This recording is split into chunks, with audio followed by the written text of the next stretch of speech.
meeting people and bringing people together. Because something here in the UK that people don't realize is that, or at least when I started this, was like a lot of people didn't realize that. This is Gunpla. You're watching the Undergated podcast.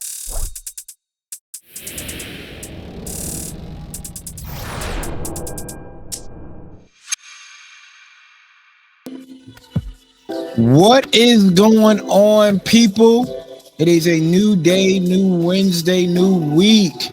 Welcome back to the Undergated podcast. I am Coop at It's Coop on Instagram. You already know I have the fellas with me like we do every Wednesday. We have Steedy, Chloe's dad, and Austin, Gunpla X Tesseract. Us three come together every Wednesday to bring, try every Wednesday. I keep on saying that. Used to be every Wednesday. Most Wednesdays, majority Wednesdays, to bring you a brand fresh new episode of the Undergated podcast where we sit down with guests, talk about anime, books, TV shows, especially Gundam and Gunpla, and a whole lot more. And video games. Can't forget the video game people. Austin, shout out to you for holding that down. Man, oh man, this is going to be a fresh, fun episode. We're still rocking and rolling. Last week, we had a fun guest in the building. We had Gundam UK in the building. Shout out Dom. Shout out to Dom. Dom like the mobile suit. Shout out to him. He was in the building last week. He sat down and talked about some UK Gunpla scene, talked about his builds. If you missed last week's episode, this is what you missed. Because 008 was so sentimental to me. Yeah. I was like, I've got to build these two kids, and it's kind of like, I thought, like, I just really enjoyed building them. Sort of just, I think sort of brought me back. It really brings back memories of my childhood. And that was last week's episode. So make sure you go check that episode out, and make sure you give Dom a follow and let him know that, hey, the Undergator sent me. Shout out to you. Man, oh man. So this week we have another guest in the studio. We sat down for a little bit in UK and we said, you know what? We traveled all the way over to the UK. We might as well stay in the UK for a bit. Hate to waste the trip. And we went and grabbed from the corner itself, Rivals Corner, Dennis live in studio. We have Dennis live in studio. Hit the clap. Yeah, that's right. Give him the clap. Where's my production man? Hit him with the clap. Come on, wake up over there. Welcome to the studio, Dennis. Welcome to the studio, Dennis. Again, Rivals Corner. Make sure y'all go check him out on Instagram. He's holding it down in the Gunpla scene as one of the shops, online shops, pop-up shops, whatever you want to call it, and the UK side of things. Man, how's it going, Dennis, man? Glad to have you with us. Thank you so much for having me. I feel really humbled to be here on your amazing podcast. Seriously, thank you for reaching out. Absolutely. We're going to sit down and talk with Dennis about some Gunpla, Gundams, the UK scene, a whole lot more. So sit down. All the beautiful kits on the shelves behind them. I know. If you're not on, if you're on Spotify taking a peep, listening to us, go to YouTube real quick and look at this corner right here. Rivals Corner for a reason. Rivals Corner. He'll rival your corner. He will rival your corner, your backlog corner. But this isn't a backlog, people. This is official business, right? So it's all right, City. Don't let it beat you, buddy. Don't let it beat you. So let's go ahead, jump right into it. Of course, as always, we start off with the greetings. Fellas, how's your week been? How's everything been? Dennis, how has your week been, man? Week's been going good. So I actually do freelancing on the side of this. So I kind of juggle Rivals Corner, and I also do some freelancing on the side as well. So I've been doing a bit of freelancing the past week, and then I was trying to go to do some trainer shopping because my current trainers, my current shoes are looking a bit sad. So I went shopping yesterday, but I didn't really find anything I like, so I'm gonna have to keep on going. But Christmas is coming up, so maybe I'll find some good sales. We'll see. Hey, fingers crossed. Fingers crossed. What type of shoe is it? Anything different? I know we have like Brooks, Asics. Yeah, Asics. I think usually I was looking at like Solomon's as well, but I'm not sure. I'm kind of on the fence. What about those? I see they're real popular, especially in the medical field. What is it? The On Clouds. The On Clouds. Is it called On Cloud shoes? I'm not sure. What is some?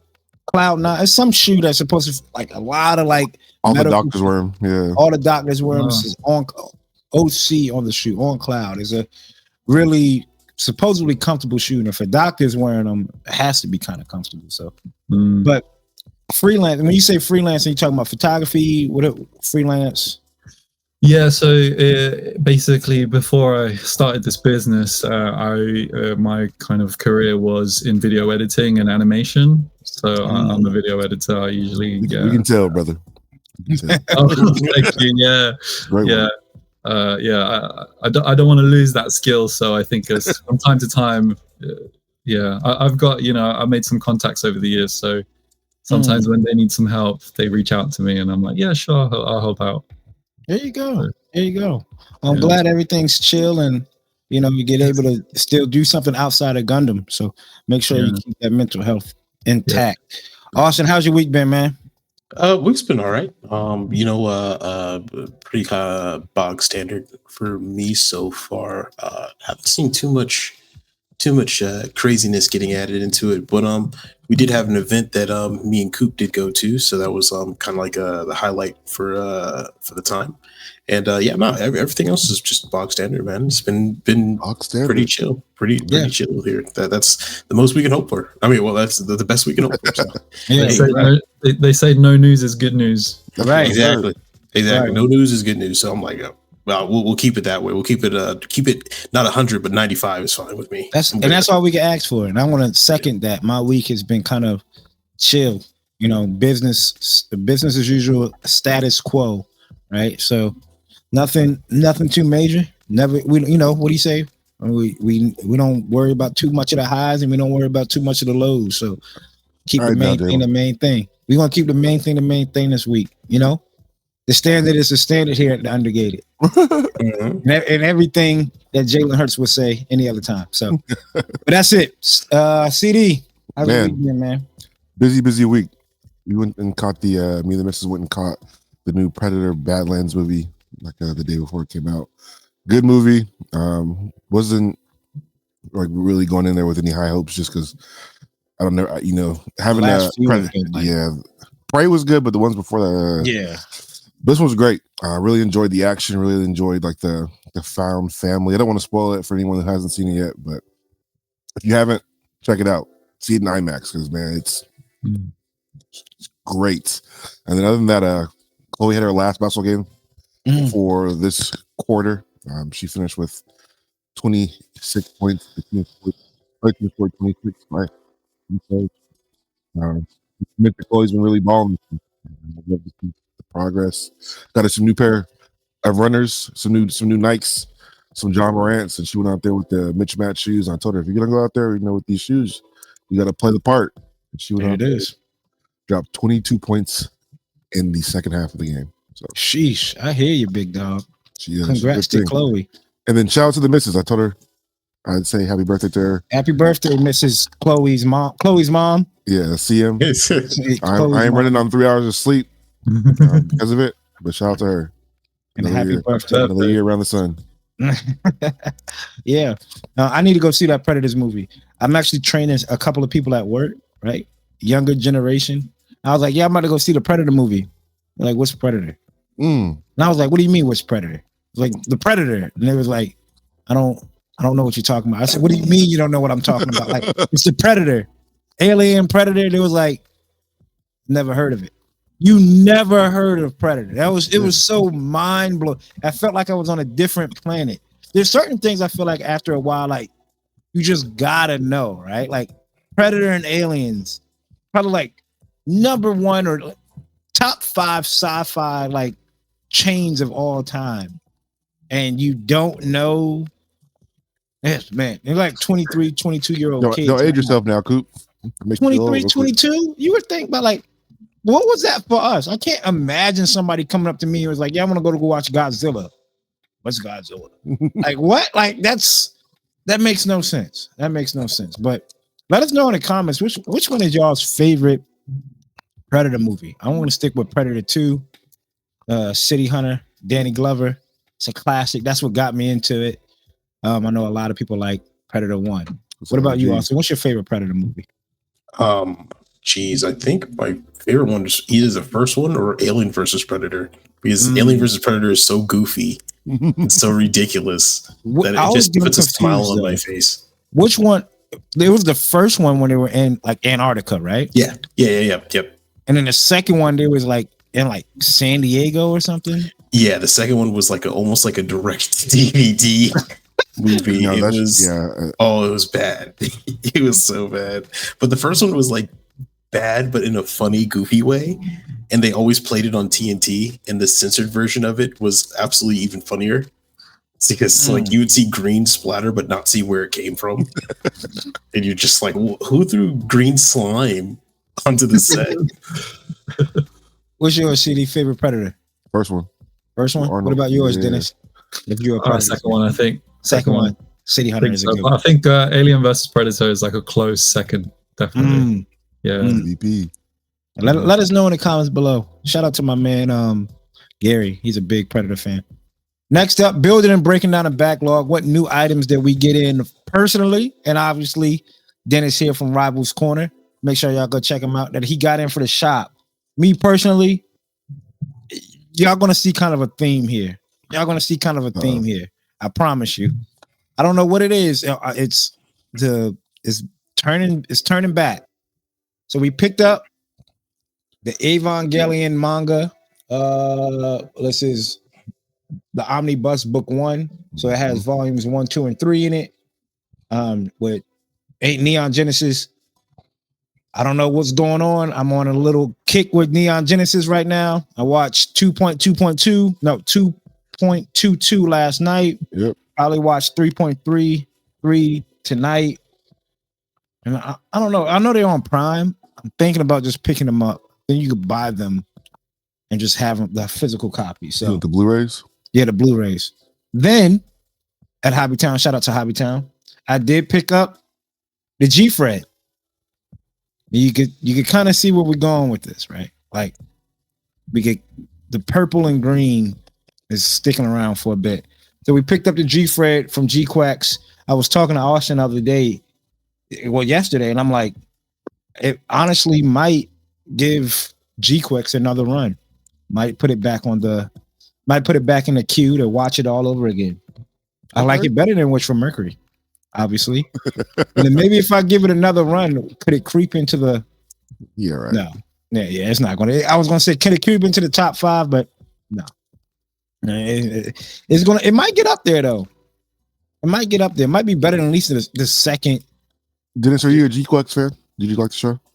Yeah, I do like it. I think again, it's they pushed it in a different direction, which is nice in terms of the designs and obviously Evangelion references and whatnot. I think it's wicked. Yeah, I'm a fan. I know it was a split between audiences. Some people hated it. There were some very vocal people here in the UK who absolutely hated it. They were like, "Oh, this is not Gunned Down basically, and what have they done to like the hero suit and everything and all that stuff?" I'm like, you know what? They're trying something different. Right. And I'm not trying to spoil it. This could be a slight spoiler for whoever didn't watch it. But did they ever announce like the official name? Because in the show, you find out what G-Quacks means.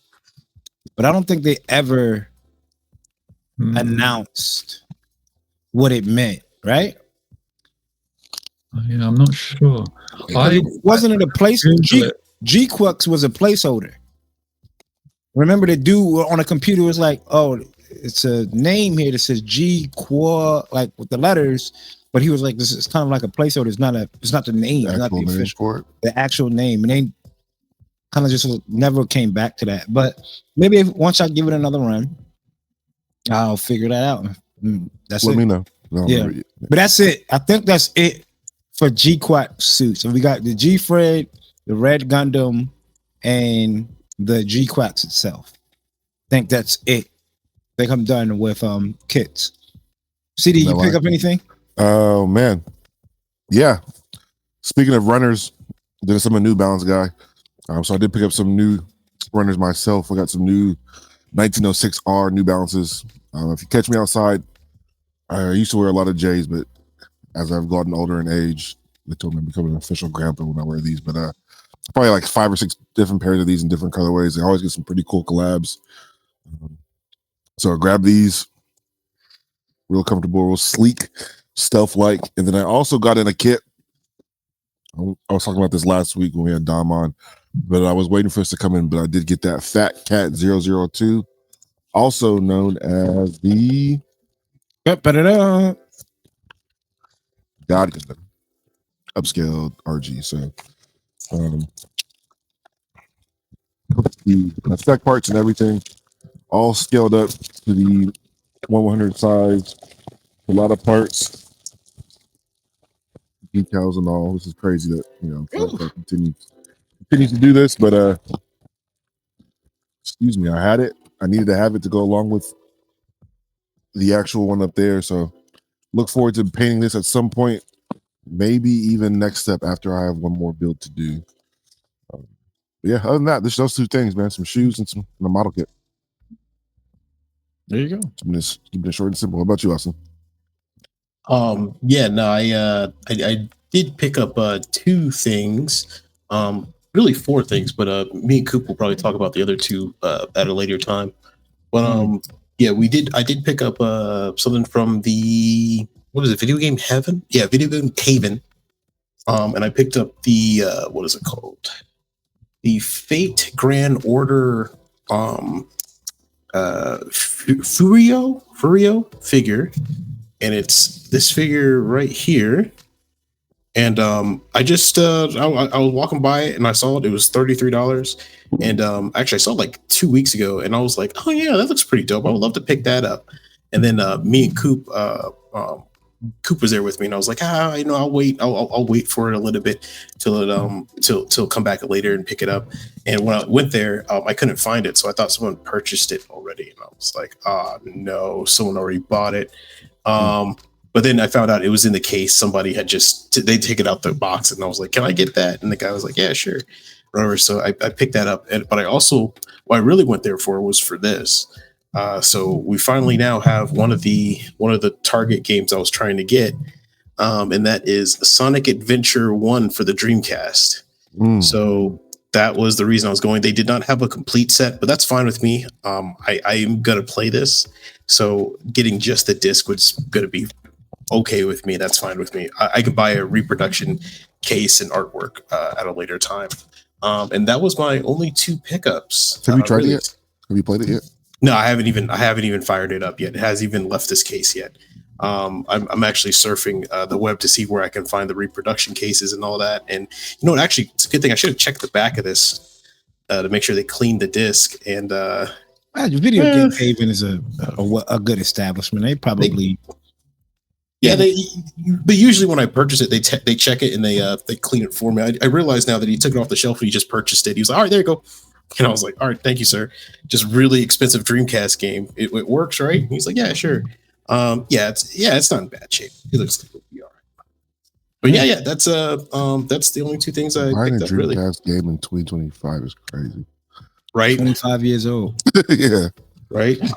I still buy old video games sometimes still as well to this day. I bought Blast of the Past on the PSP Dragon Ball Z Shin Budokai. Ooh, there it is. Yeah, I picked it up. I'm trying to collect. Too. Yeah, slowly I'm trying to collect all the Dragon Ball Z games, and I actually bought Final Bout as well on the PS1 not that long ago. Do you know why? The game is absolute trash, but Yes. but the artwork on the case and the intro is top tier. Yeah. Final Bout back in the day was like one of them games was like you couldn't get your hands on, so you just settled for Ultimate Battle 22. It's like I'll just get Ultimate Battle 22 just because, but I really wanted Final Bout because you had Goku in a GT uniform on the cover. It's like, damn, it was so top tier stuff. It was top tier. It's kind of worth buying Final Bout just for the cover and the intro itself. 100%. It wasn't too bad priced as well. So I don't know about how it is over there, but retro video games here in the UK, they can get pretty pricey, especially like Game Boy video games. But luckily the PS1 games, they're still okay. So I was able to pick it up at a decent price, which is good. Austin is our connoisseur when it comes to vintage and rare games. Yeah. So if you want to talk about vintage and rare PS1, PS2, the whole gambit, he's the all one to the talk to. systems. I just go to places and send them the price and say, do you want me to pick it up? Yay or nay? I don't know what I'm looking at. And it's funny that you bring that up. In the UK, actually, it's funny. It's kind of a contrast to the US. In the US, Nintendo is like the main sought after collectible games. They get crazy high prices on almost any Nintendo console. But in Europe, the PlayStation actually won Europe over Nintendo. So a lot of PlayStation games over there are still actually kind of really affordable because it was more of abundance being pushed out to them. Right. Nintendo games are expensive no matter where you look, but it's pretty nice to know that over there you can find PlayStation games for not too bad prices, and over here everyone's charging out the wazoo for them now. So. That's crazy. Yeah, that makes sense actually. So you're a vintage game. So if I say what PSP you have, like you know what series you have? Well, I don't have the PSP anymore. Sadly, that actually got stolen. Oh no! But I do have. I have a PS Vita as well now. It's not the first edition; it's the second one. It's like the LED one, the cheaper one that got released. Okay. Yeah, I'm actually playing God of War on that at the moment, which is there you go. Yeah, I have the Vita. I'm trying to get Austin to mod it so I could play. It. Maybe take it to work and yet I still have a PS5. I'm more excited to play the Vita than I am to play the PS5, which is saying something. Yeah. Breaking and building down the backlog with Dennis. What you got in, buddy? Personally in for the shop. For the shop, well, obviously I have to shout out Plumber Hobby Mag. That's literally the latest addition to the shop, and honestly, it's packing some good stuff in here. I mean, I don't want to show too much, but yeah, and I know you have a bit in here as well. Thank you. Yeah, thank you. And I read it, and I was like, just hard agreeing. I was like, nod, yes. I was like, yes, I relate to this. But yeah, so I got the hobby magazine. So shout out to Chris from Vulcan Hobbies as well. Absolutely. And in terms of anything else, I don't have it with me, but I've ordered it. It's actually a resin kit of a bust unit of the Woundwort. I found that on Etsy because I'm actually currently painting the Woundwort, the high grade version, and I love the design. It's completely crazy, and yeah, I was curious and keen to build like something a bit bigger. So I found like a resin bust unit of that. Okay. So I think that's going to be a bigger project. So we have a vintage video game guy and an AOZ guy. I don't know who I'm talking to. I don't know if I'm talking to Austin or if I'm talking to Dennis. Right, it's from across the pond. Damn. No, do you know what? My Gundam knowledge is actually there's a lot of gaps. I've actually not seen Zeta, so but I just like the design, and I guess we can talk about it later. But I go into the hobby through the hobby itself rather than through the shows. But anyway, we can get into that's that. my type of guy right there. All right, yeah. Look, if you want an AOZ kick, don't you can open up a can of worms for Austin. He'll take you there in every which way. And it's Sunday too, so he'll give it to you twice on Sunday. Pause. So nice. But that's some good pickups, man. And make sure Plamo magazine is coming out here in the States pretty soon. So make sure y'all go check out the Plamo website or Vulcan Hobby to pre-order your copy. It is the winter edition. I'll call it the winter big book edition. Y'all remember the big books back in the day? JC Penney's, Toys R Us. You get them in Christmas and you circle it. And if you have brothers and sisters, circle and put your name by the toy and stuff like that. Do it. Buy 2 copies and reimagine yourself. Say, I want to get this kit, and circle it and put your name beside it. So you 2 months later can open it and say, I'm going to buy this kit for him, which is yourself, or So let us know in the comments below what have y'all picked up pretty recent. And we also have what's cooking, some new things we're working on. Me personally, obviously myself, each and every day, trying to get to the gym, try to get this scribing session, but for myself. I'm trying to scribe myself. I could pick up a broche and scribe a kit. It's time to try to scribe myself. Been doing trying to get back in a workout routine, reading some manga. I'm probably gonna start reading this Avon Neon Genesis manga. I want to put the Dragon Ball down because I've been reading the Dragon Ball manga, and I have. By the time this airs, I am working on a collab build. Shout out to the homie Ricky Glues. We are working on the master grade GPO3. Something I got a Plamo. I've been trying to make sure I'm maintaining building kits, working on kits, not taking months and months off from builds and losing out on the technique. GPO3 is a simple enough master grade. There's probably a lot of high grades out now, especially real grades out now. That's more complex. So master grade wise, working on GPO3, cleanse the palette because I did work and to circle everything back around on this kit right here. So don't quote me on the name of this kit. It's that Orange Cat kit that is on Gundam Central. It is the middle fin. It's black and it's really navy blue and gold on, but I painted the color scheme is Phantom Gray from Mr. Hobby, Shar's Phantom Gray, Park Black from SMS, Pearl Great from SMS, and then we have SMS Acrylic Green for accent colors, and then we have SMS Alien Color. So for the blades do change color shift from purple into green, depending on the lighting and the angle you're looking at it. Like Austin said, this was for a local Hobby Town competition. I call it like a tune-up, just to get back into competition mode. Y'all know I took a couple of competitions off. Well, with Plamo event, ODO, and stuff like that. Able to work on this. This is nothing but if you want to get this kit, it's a pretty cheap kit. It was on USA Gundam Store last week for 30% off. It's nothing but a real big high grade, almost like a full mechanics or a Re 100 kit. No inner frame. You just build the body and everything like that. Comes with water slides. Everything else. Great work. Add on. Got like a ribbon to make it a scarf to go around his face.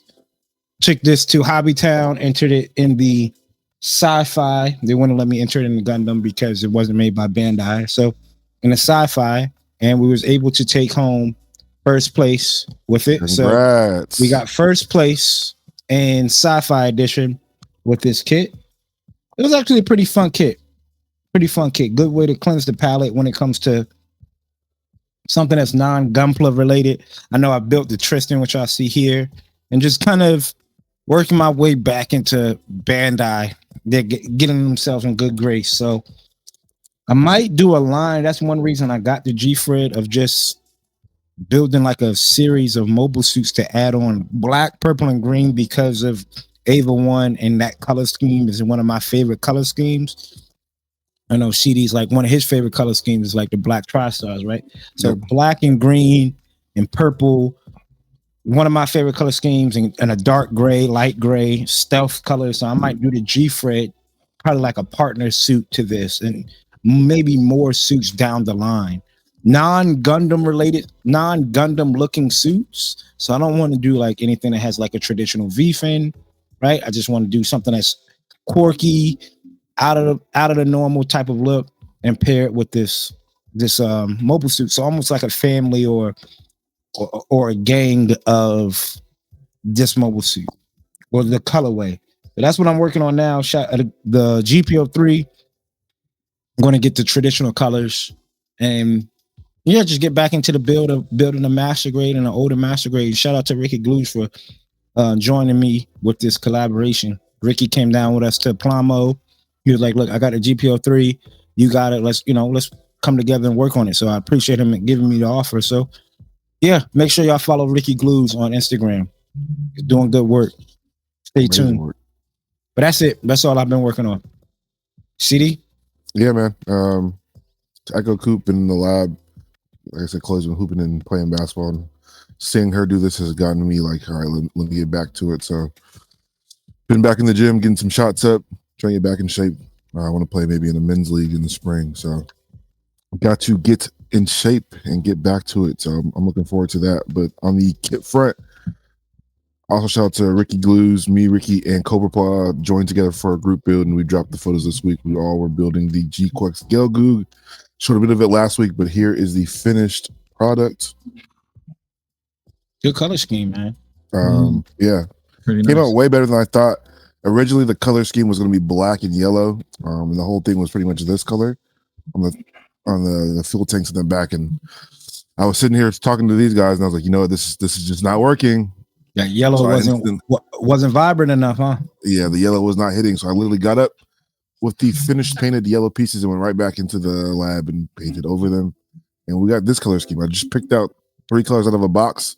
And I was like, well, hopefully these work. And I was painting it, and I was like, I don't know if these are going to work, but the flat coat put it all together. So this is splash paint.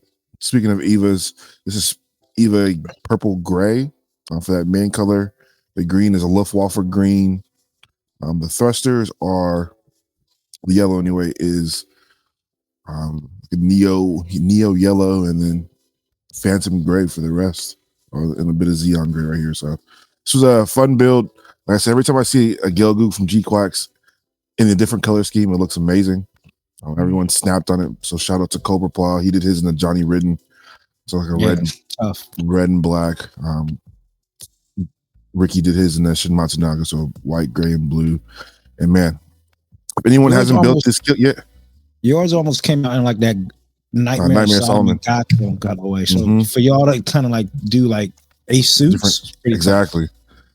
So anyone that hasn't built this kit yet, I don't know, Dennis, have you built it? No, I haven't actually. Put it on the list, brother. It's a fun kit. It's a fun kit. The leg design is really intricate. Has the most pieces, but it comes together super well.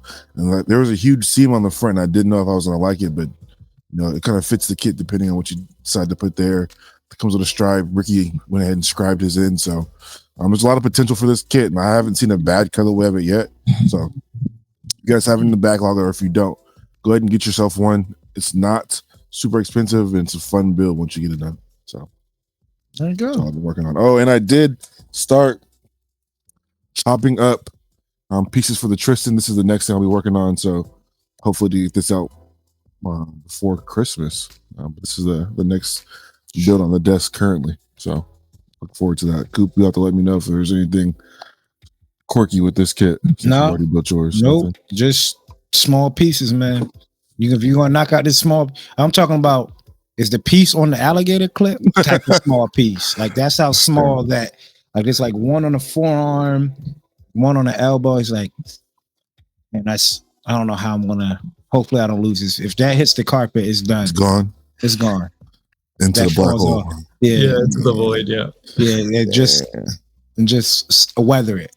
I'm telling you, I hate fire. I found some pieces from like 2 years ago when I was cleaning up. I was like, where was this? I swear I tore my house up looking for this damn piece. And I just lift the carpet and it's just tips and trick. Get a stocking and a vacuum hose and just go across the learned that from Andy. Tip from Andy. Vacuum and a stocking and go across your carpet and try to see if it gets pulled in. Yeah. Keep that in mind for next time, man. Sure, I needed that. There you go. What you been working on, Austin? Nothing really. I finished the beer review, and once that was done, I pretty much just been sitting back, thinking about what the next project's going to be, brainstorming, thinking of ideas and stuff like that. But I like Coop. We did go to the model competition. I did win with the Burger View that you guys seen. If you haven't seen this on Instagram, I did win best paint at Hobbytown. So that was the best paint, and then I did win first place in Gundam category. So yeah, first place Hobbytown Gundam. Congrats, brother. So yep, there. Thank you. So we brought home two golds, and that will go with the rest of the medals over here on this side, and like I said, good weekend. But I haven't started any project recently. Just been pretty much just enjoying the victory laps. That's it. You didn't put any time in retro games, not 10 hours in, I don't know, Siphon Filter 1 or whatever. No, I've actually been busy setting up a program and stuff like that I had to do for another job that's coming up. So I've been pretty much busy just working on that, and then just laying around the house, kind of reorganized, and still trying to get this apartment looking set. I've decided on moving some furniture around and been busy with interior decorating, essentially. Okay, interior design. Yeah. There you go. There you go. What about you, Dennis? You working on anything? Self goals? Anything else? I've been running quite a bit. I've been trying to keep up and stay consistent with just like running outside and just going for runs. I think what you mentioned about mental health, it's really good for that sort of thing as well. Definitely. It's just good to keep up with fitness, because I don't actually go to the gym. I really should, but I find it quite difficult to find the time. Whereas running, I can just go run for 10 minutes, come back home, and and then feel really productive as well. Feel really good about it. So I've been trying to keep up with that. In terms of anything else, do you know what? I've been gaming quite a bit, and maybe I realize I'm gaming a bit too much. But As you say, I recently got Arc Raiders, which is really cool. Yeah, really good, but really difficult as well. Very brutal. It looks like a fun game. I see a lot of people stream. Don was talking about that last week. How he got into the Arc Raiders. Don was just saying that too. Yeah, Arc Raiders is a really fun game. I also got Hades 2 on the Nintendo Switch. Really good game. Yeah, that's like a just pick up and play for a bit, put it down kind of thing. But yeah, good little distraction. And then in terms of what I'm working on, well, I'm working on the Woundwort. I think I mentioned that already. I'm actually in the stages of painting it. So I've actually just got some of the pieces already on like sticks, just ready to prime and whatnot. But I'm trying to figure out what color to paint it, to be honest, because I've primed the outer parts, like the outer armor, but the inner frame, because it's like a purple color. So I'm wondering, do I stick with the purple, or do I go with like a darker gray or something, or like a like a really dark metallic color or something like that? So I'm still kind of debating. I was actually talking to Dom about this morning, about just get some advice for him, because he's obviously such an amazing builder. So shout out to him. Yeah, shout out. But in terms of the last build I've done, it was actually my entry for the GBWC, which was the Easy SR from the Build series. I really enjoyed working on this. I love the militaristic design of this, to be honest, and I like I'm such a sucker for the three-way, like the typical Gundam colors, like it looks good on that too. Yeah, blue and yellow, and I thought this was such a great kit, so I thought I'd try it, and I quite like the way it turned out. So that's been the last kind of kit I've been working on. I find it really difficult to just snap build now, truth be told. Once you start painting kits, it's kind of hard to go back, because you're like, why am I just snap building? I've got this whole setup and everything, and I know I can do so much better than this. So it's but not that there's anything wrong with snap building as well, because I think you can make a kit just by snap building it look really great with actually not much effort at all. I think with snap building, especially if you're into obviously painting like we are, it's a good way to almost humble yourself, right? Don't forget where you came from, type of mentality, right? Definitely. That's like going back and watching high school football or high school, whatever you were, if you're this professional player, and then you go back and watch the people that just did it for the love of the game. That's why I enjoy if I'm going to snap build something, it's just to fall back in love with the process of it. So I don't blame you. It's hard though. You got all the paint, all all that. It's and plus when you buy a kit, you have this idea in mind, and it's for you to say, you know what, I want to take this kit and not do that idea. It's rough. It's really hard, and I also have this issue. I don't know about you guys, but I have this issue where I have a backlog, and I'm like, right, the next kit I'm going to work on is this, but then I'll look at my backlog and then be like, hold on, but then I've got this really cool idea for this kit, and then that will take priority, and then but then another kit will come in and take priority, and it just keeps on going. So by the time I actually start on something, it's not what I originally wanted to do. It's just something completely different. So all plans just go out the water. I'm like, oh. We all. That's how this kit was. This kit was what? What I was we was on the pod. We finished the pod. I'm like, hell with it, I'm gonna order it. I'm looking at it, I'm like, yeah, I need it. This and I'm telling CD like when this comes in, it's taking priority. I got like Mind you, 3 weeks ago, I didn't even think he had a about whole getting it. game plan before kids Like, lined up. yeah. Exactly. Like, I'm like, I'm gonna do this kit in November. This kit came in. I was like, yep, we moved to the top of the list, buddy. So yeah, I mean, I'm really into so from G-Quacks, what the kit I really like is the Gian, the big lance. Yeah, I think it's so cool. Like, yeah, the weirder the better. I think. yeah, Yeah, and that's the type of that's definitely a weird one. So yeah. let us know in the comments below what y'all working on, mental health wise, book wise, movie wise, things like that. So next up, we have what's new, some things that are coming out. Not a whole lot from the last time, but we do have Gunpla Nerd, the honorary unknown to them, member of the podcast. And here are some stuff that is coming out that, kind of announced.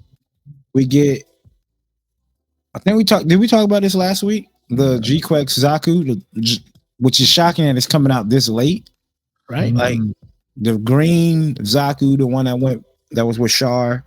Probably Char's one's going to be P Bandai, right? I'm sure. They're probably going to drop Char's as P Bandai. This looks all right, though. After I just said this is going to be my last G-Quex. Right. See how the things turn so quick? This I like the bazooka on this, too. I like the bazooka. I am a fan of the design of the Zaku in this series, actually. Yeah. Yeah. It's cool. At first, I was not messing with it, and then it grew on me, and I have the police Zaku, so I can see myself grabbing this, too, for sure. I don't think I'm a big fan of the baby shield. Oh, the baby shield? The short one? Yeah, like that's a tiny shield. Fits it. I'm probably going to get it. What about you, Austin? You going to get it? Nah. No. I'm still waiting for the police Zaku with the backpack. That's the only one I'm really. Yeah, that's the only G-Quex suit that I'm interested in grabbing. And hopefully you think from you building a G-Quex already, CD, you think the white on the shoulders, that's stickers? What do you think? The stickers? For sure. Maybe, just maybe. They're not giving you no part separation on that, brother. The yellow? Sticker. Paint, actually. You think that's painted? Yeah. That's painted, yeah. Yeah. Same on the forearm. Yeah, usually these marketing photos, they're all painted. Yeah. Most of the time. I'm not sure if this one is the it? stripes on the piping. Yeah. White, that's oh man. That might not get bought then. That might not get bought then. Next up, he said there's so we get in, obviously here's the metal figure for the new IBO. This is the G35 Gundam Marcus. We talked about this. This looks pretty dope with the soft good cape. Yeah. I'm waiting to hear some reviews from our friends. Yeah, it's already been a week and we haven't heard anybody say anything about Uter Hunt. So I'm waiting for the official release here in theaters. So we should speaking of that, we should be getting Gundam Wing too soon. The movie soon. Well, yeah, I did hear a couple of reviews about Uter Hunt. Apparently, the voice acting in it for the main character is not very pleasing. Oh, and they said the story, the movie was very much feels like it was stitched together episodes of which was which essentially is what it was originally. So, yep.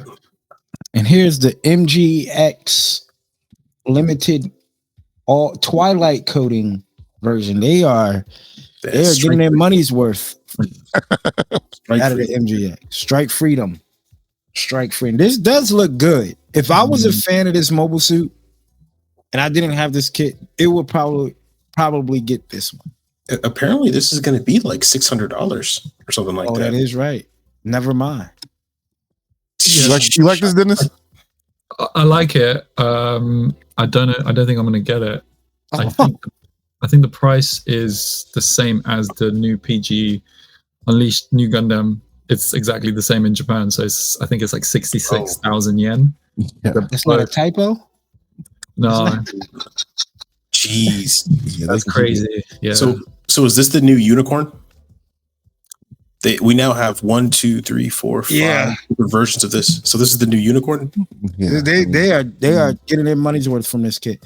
The whole purpose of this mobile suit of this kit, though, not even mobile suit, was the frame, right?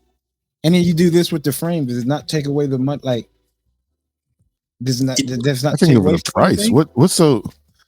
The coding job on this is so special. It's $600. It can't be. It has. Something has to be wrong. There's no way they dropping a master grade for $600. They've done it before. The perfectibility. Yeah, but not no master grade. The most expensive perfectibility. Isn't that like $600 or the unicorn is master grade? No, you can get the unicorn master grade perfectibility one for like $150. Really? For $150? Yeah, you could go. That was at the Bandai booth. You could have gone in there and bought that. Expensive than that. Maybe, I must be getting confused. I must be getting confused with another master grade. You're getting it confused with the perfectibility perfect grade, sure. PG. Yeah, PG. Ain't no way. There's no way this is coming out for $600. There's no way. It is, but I don't know why. It's white and blue, and they know it will sell. They know it will sell. It's why I see details. In China, the contrasting color versions of these MGXs apparently were flying off the shelf. Well, yeah, because they're probably like $100. No. The contrasting color ones were like $300. You can get the contrast. How much are the contrast colors on P Bandai? They're not $300. No, they're not $300, but they were selling for $300 in China. I don't think this is bad, Bandai. This is bad if it's $600. I think they're probably targeting China, to be honest with this, because I know Seed is like huge in China. Like they love it, and I think they announced the Astray, the newest master grade Astray, didn't they? And I think again, I don't know how many people, at least in the West, how many people actually ask for it, because there's so many variations of it already. We don't need any more Astray. They are catering to the Chinese market. In China, the Astray is huge. Yeah, 2 weeks ago we just got the clear mechanical clear one. And that was China, $180. Dude, they're pushing hard in China. Remember, they released that new entry grade or non-grade for China Star Build Strike Gundam. That's a China exclusive. They released 3 or 4 more China exclusives. Their target's China. They know that's now the next biggest market next to the US is China. So they're playing to them. Yeah. So you're gonna have more Seed and you're gonna like it. Yeah. We have the Gundam Base Limited Shodokan Astray Gundam metallic version. This looks horrible. This is a high grade? This is master grade. This is oh boy. It looks like it, don't it? In that last one, I thought it was a high grade. The quality of it looks like a high grade. Yeah, right here. This looks like a high grade kit. It looks like the plastic, yeah. It's that milky metallic, man. Like that's not metallic white. They need to figure out like the red is difference between metallic and titanium finish. Yeah. Because the titanium finish suit looks metallic. This isn't it. This looks like somebody top coated a clear kit. Fact. Okay. I'm not getting this one. Yeah. Yeah, I'm not a fan. Yeah. Clear Virtue. Is it worth getting if you have the normal one though? Didn't they already do a Clear Virtue? I don't know. Am I thinking the Nodlay? Clear Nodlay? Oh, well, there's the Nodlay right there. So, Can I ask actually, what is the general opinion of clear kits in the States? Do people like them? They like the mechanical clear ones. Mechanical clear, yeah. It's 50-50. I've met plenty of builders who absolutely love clear kits, and they build them to finish them. But a good amount of them build them because they want to put half the clear on, half the clear off. Right. So for Bandai, it seems more like a double dip. I remember at ODO there was like 3 or 4 builders that were telling me like, yeah, man, I can't wait till I get my clear version of this so I can make it half. Yeah. I don't do clear kits. I personally don't do clear kits. I personally love the painting process. So for me, clear is kind of not really. If I was like pencil knife, shout out to Pickle Gundam though. Pickle Gundam, he has a clear kit that he painted that actually looks fantastic. So if you're willing to do that, yeah, it would look cool. Very cool. What were you saying? Cool. Like pencil night, something like this for pencil night, where you could throw some LEDs in there, some flickering LEDs in a clear kit will look sick. I think if you have a clear kit, if you could not make the LEDs look bright to where they blow out the kit and it's just like dimmed enough to where it looks like maybe like a LED light going down the leg where it traces the leg and go up and down, that will look sick. But this is going to sit on the website forever. I don't see nobody buying this again. Maybe if they didn't, they need to drop the Virtue without giving us the Nautilus and give it to me about $60, $60-$70. I don't want the Nautilus. Just don't give me the option to build a Nautilus. They gave us the Nautilus just like this, which is get rich quick scheme for Bandai. But you can give me the Virtue without the Nautilus. I don't want it because I feel like that's the reason why this kit's $100. Yeah, I mean, they'd have to give you just like a frame to not give you the Nautilus. But this is not the Nautilus sits inside this, right? Yeah. When you take off the armor, the clear pieces and then the black pieces, you just take those off, and then the Nautilus is already in there. You don't have to add any armor to it or anything. So you build the Nautilus, and then you put the pieces on top of the Nautilus. Yeah. It's not like you got to take like the thigh pieces off of the Nautilus to put the thigh armor together. I don't think so. Austin, when you gonna get to yours? At this pace, probably 10 years from now. 2078. That's what we're looking. Or actually, where did Blade Runner happen? 2077. Yeah, I think so. Yeah, Cyberpunk. Yeah. That's where you give it the cyberpunk theme. I don't know what this is. Promotional art. Yeah, from the movie. Singapore Comic-Con announced finally gold. Some of the kits they have. Gold RG. That's a $100-something kit. That was at the Bandai booth. Right? Gold plating. Clear. Dynamis. C guys. Austin CD. What's the name of this? Destiny Custom. It's like the Heinz Western yeah. Curios. Clear Curios. And this is for the just the clear, man. I have one clear kit in the backlog, and that's a Mark V. Twilight Coating. Yeah, I mean that shit that 66,000. Yeah. It's gotta be for the collectors. There's gotta be something special. Definitely. Limited run, maybe. I don't know, man. Like PlayStation 5, the OG included. Colors, the gray. Yeah. I don't know what this is about. Oh, yeah. No, go. What would you want to say, Dennis? Oh no, I think that's like a new range of kits, isn't it? That they're doing for these little guys. It's a new. Wow. There's like a whole series of them now. You gonna keep them stock in the shop? No, we don't even have these available here. Maybe when they come available and you can add them to your shop. He said, "No." I'm not sure. He said, "I don't know about that one." Yeah, It's market research. Right. Yeah. I gotta see how they sell them first somewhere else. There's a Right. demand Like, for 'em. the slimes from Dragon Quest. Yeah. Okay. Yeah, pretty much what it is. Oh, that's what it is. Okay, yeah, that makes sense. Is that- The I mean, I hair- don't know if it's from Emoji? that, but Is that a He said purple that the poop movie. emoji? Did it just put arms and legs on the poop emoji? pretty much. I think it's the. You're right. I think it's the slime from Dragon Quest, and the hair is the main character, and the eyes are from the main character, Dragon Quest. Oh, maybe. Man, I didn't realize that until you said it. I mean, look at the tip of the sword. That looks like the poop emoji. Yeah, you're right. Oh yeah. Damn. He said, "Oh yeah." The Robot Damashi Spirit of the Zaku Desert Type. What is this? HGUC add-on pack RG Mark II. It makes the Super Mark II and the Wave Rider for atmospheric reentry. It's just saying that it's compatible with the RG. Mark II if you want to use it for that. But it's a high grade. It's like a base jabber. On the space. Okay.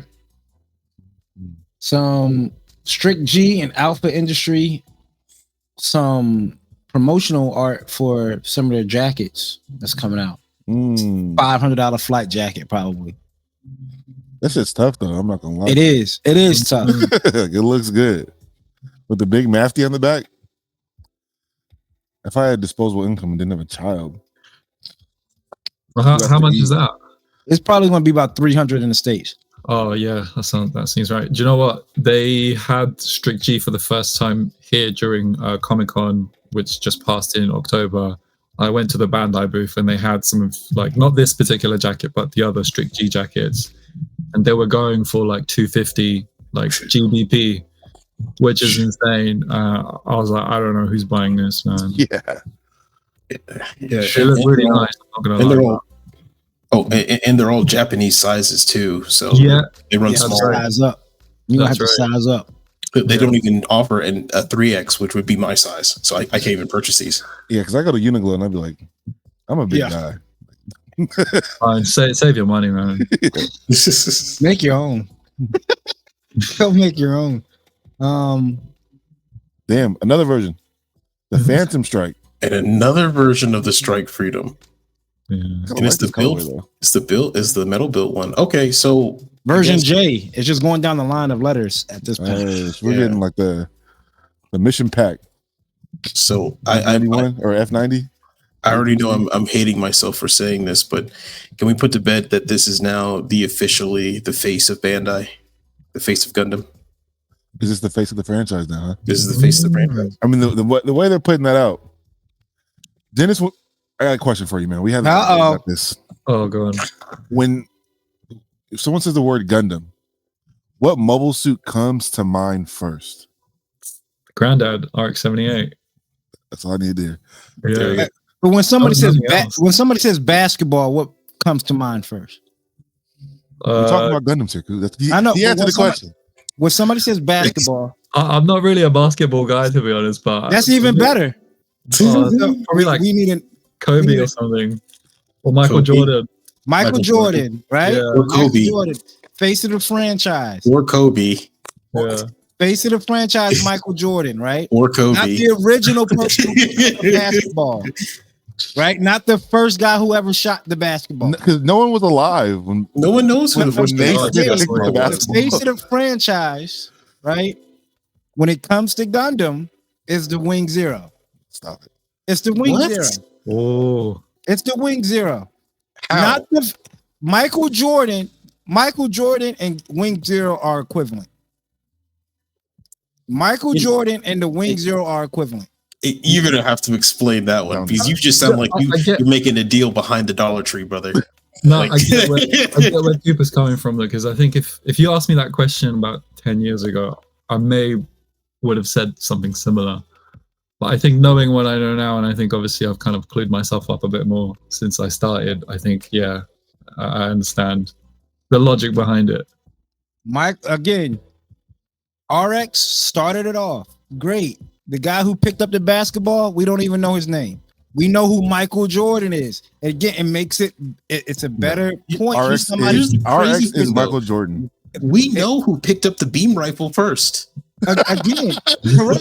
Who did it? Because he was first. But guess who's still picking it up? Guess who's still picking it The up? RX-78. What was the last RX-78 kit you seen? Bandai put out? G-Quax one. G-Quax. It's coming out. G-Quax. Both the final episode one and the remake. They remade the G-Quax one. Come on now. Come on now. Stop. Anyways, come on it's so now. nothing to turn the popular podcast. I just had to get. Moving on. Right.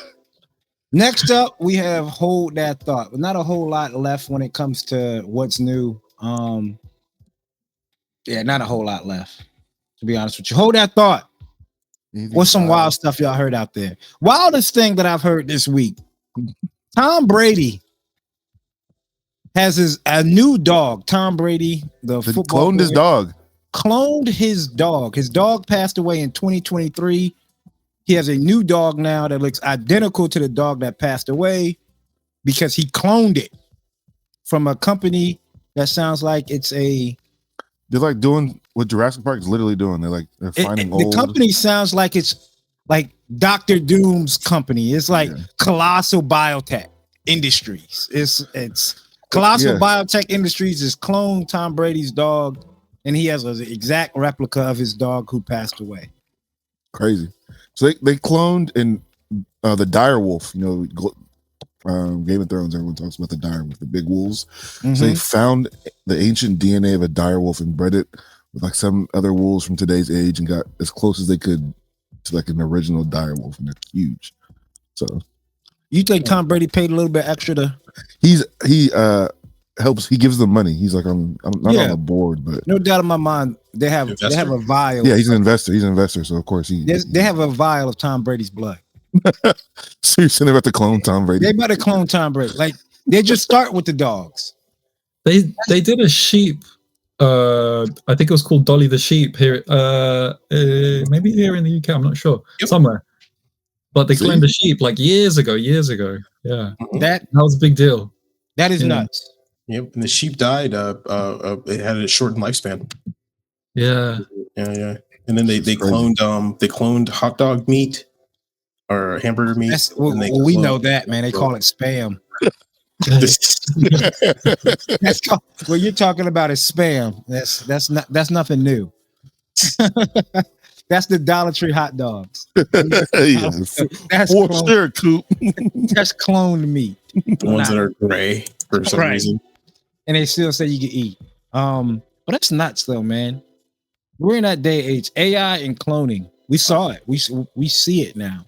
Yeah. There was one time here as well. I'll take one step further. There was a headless chicken and it was alive for like 2 years. What? Yeah, they beheaded a chicken basically, and it was like a test, and it was just running around a farm. Like, it was crazy, and it died 2 years later. But it was alive without a head. It's crazy. Heck of a run. Heck of a run. Yeah. You're a funny guy. No, that's crazy. You really don't got no head. I'm looking at it right now. How was he eating? Oh, I'm not sure. I think it was like through like tubes or something. I'm not sure. Oh God, poor guy.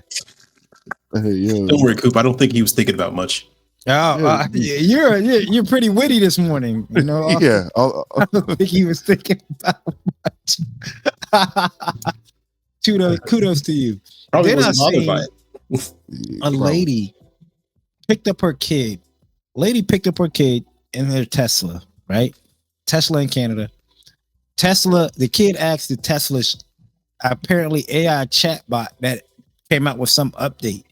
Who is better, Messi or Ronaldo? The kid in the Tesla and the Tesla were going back and forth. The Tesla eventually came out and said, "Why don't you just send me nudes?" Wait, what? Yeah. What? Yeah. He broke the Tesla. Lady is trying to sue Tesla now for having like an unhinged AI. And it's unhinged. Like it cusses at you. It talks crazy. Like it will sit there and say, "Why the hell are you asking me that dumbass question?" And it doesn't recognize the audience. Well, they're probably going to get away with it because in the clause it says, "Do not ask whether Messi or Ronaldo is better" to the AI program. There's a little fine print right there that says, "Hey, by the way, don't ask any soccer or football related questions, or you will be sorry." Dennis, are you a big football fan? Do you know what? Not really. I know it's massive here, but I'm not like super into it. I watch I watch the big tournaments. I watch World Cup and Euros, stuff like that, but I'm not like an avid follower. No, you're like a rare breed, man. I know. Sometimes when I go abroad, like, and then people find out, "Oh, you're from the UK," the first thing they ask, "Oh, what football team do you support?" I'm like, "Who's your team?" I don't really support anyone. So now we have to know: are you a Formula One guy then? If you say Formula One, you just at this point, no, I'm two not guys wearing hoodies. Okay, I'm not. No, I'm not. Because Austin's a big Formula One guy, and it's like 2 guys wearing hoodies this morning. AOZ, vintage video games. Well, to be fair, I love to pivot. I love Dragon Ball Z. Like that is like my thing. And I know you. Yeah, I know. Look at that smug smile on his face. Hey, man. Look at that. Yeah, we can talk about Dragon Ball Z. I knew he had some class when he said he went out and bought Final Bout for just the opening. Yeah. This guy knows what he's talking about. This guy knows what he's talking about. Oh man, That's what we have for Hold That Thought, man. And let us know in the comments below. Would you clone your pet? Would you clone your don't flush your fish down the toilet just yet. Don't flush your fish down the toilet just yet. All right, let's get into the meat and potatoes. We have Dennis from Rivals Corner here on the pod with us. We're gonna sit back and interview him, man. You ready for these questions? Yes. All right, man. Here we go. Nothing crazy. We promise nothing crazy, unless you want to go crazy. First up, though, man, to come up, growing up with anime and Gundam, especially in the UK, in the States, right? The big event was Toonami in the early 2000s, right? What was it for you growing up in the UK across the pond when it comes to anime and Gundam? Are you a big anime fan? Or what, you know? Yeah, so I think, well, I just mentioned it, but Dragon Ball Z for me was the thing that kind of kicked everything off. Catalyst. And yeah, 100%. And I mean, even to this day, like I recently just finished reading the manga as well from Super as well. Yeah, it's to be honest, speaking of video games as well, like I'm currently playing Genshin Squadra, which just came out not long ago as well. It's like a four-player. Yeah, so Dragon Ball Z is like my thing. And favorite character? At the moment, I think probably either Trunks or Goku. I think, yeah. I think we talk Z Trunks, right?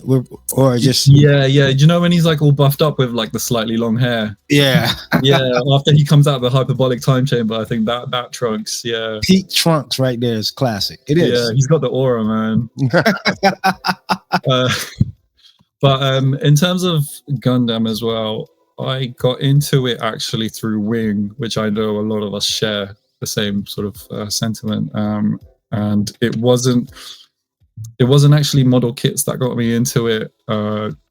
It was actually action figures. So the very first Gundam I had was an action figure of Wing Zero. It was the Wing Zero, the proto one, I think, actually. So it was that, and it was an action figure that we got in a shop here called Woolworths, which doesn't exist anymore. But that was literally the first time because they don't do it anymore. But in the UK, there's a shop called Argos, and they usually have like a massive catalog that you can just take home. You can just browse all the products. And me being a kid, I would always go back to the back of the catalog where all the toys are. And then when I saw like just the page, like the spread of like Gundam, like figures that they had for sale, I was like, what is this? I must have this now. And yeah, so I begged my parents to just get me one figure, and That's all I need. That's it, just one. Yeah, just one. And yeah, I sadly don't have it. I wish I did. I wish I held on to it, but I found it on eBay, and I'm very tempted to buy it again. Do it. Yeah, it's a real blast from the past. But yeah, Wing Gundam was an eye opener. But in terms of like the hobby itself, it wasn't until later on where I found Gunpla like properly, because I bought a kit in, I think it was around like 2011, and it was actually the Ultron, like a high grade Ultron Gundam, and it was like a really old kit. And that was the first time I actually did Gunpla like as a model kit rather than an action figure. And I was like, oh, I didn't realize you have to put the pieces together. So when I did it, I was like, I didn't have any tools back then as well. I was like, how old was I? It's like maybe like 14, maybe 15, something like that. Or maybe even a bit younger, actually. I was like, this doesn't look like what the pictures are on the side of the box. So I was just like, what's going on? And I realized, oh, okay, you need paints and all that stuff. And I wasn't experienced enough for any of that. So that was interesting. But I still loved it because of the design. And I think, again, that's what draws me into it more than anything. It's just the design of all of the mobile suits, basically. So that was really cool. And yeah, it wasn't until like 2016 where I got my first real grade. And I still have it. It was the Mark II.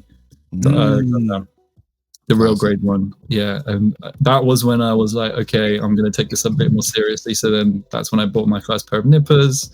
To be honest, I think it was just the nippers. I didn't buy anything else. I think I was like, That was this the is all I most need. important part right there. Yeah, but I think it's a testament to the real grade line as well, because when I snap built it and I looked at it, I was like, oh my god, this looks incredible. Like I couldn't believe it. And then I sat down after I finished it, like, and I spent ages just putting in all this like stickers on as well, which was really cool. And then I still have it to this day. It's on the display behind me actually, but it's gathered some dust now for sure. And then it wasn't until probably like 2018, 2019 where I really got into it, into Gundam. Yeah. But in terms of like the anime, so I kind of pivoted with Gundam. That's all right. Yeah, no, Good. I have a lot of there's a lot of gaps in the knowledge because with Gundam Wing, I remember seeing adverts on it on TV, but growing up, we were quite poor, so my parents could never afford like cable TV. Yeah. So it was never on like free to air channels. So that's why my entry into Gundam is actually through the hobby rather than through the shows. But I did see like, you know, pictures and whatnot through marketing and adverts being played on TV and stuff. So okay, that's kind of what got me into it. And I think there's just something about mechs and robots in general that there's just something that just draws me towards that sort of, do you know what I mean? That vibe. So that's what's up, man. So was there, like I said earlier, for us in the States, which was a big blow up, was Toonami, right? And what Toonami was a block on Cartoon Network where it was just anime. And what they also did too to put the cherry on top, they had the promotional videos for Gundam, or the animes that ran on the show.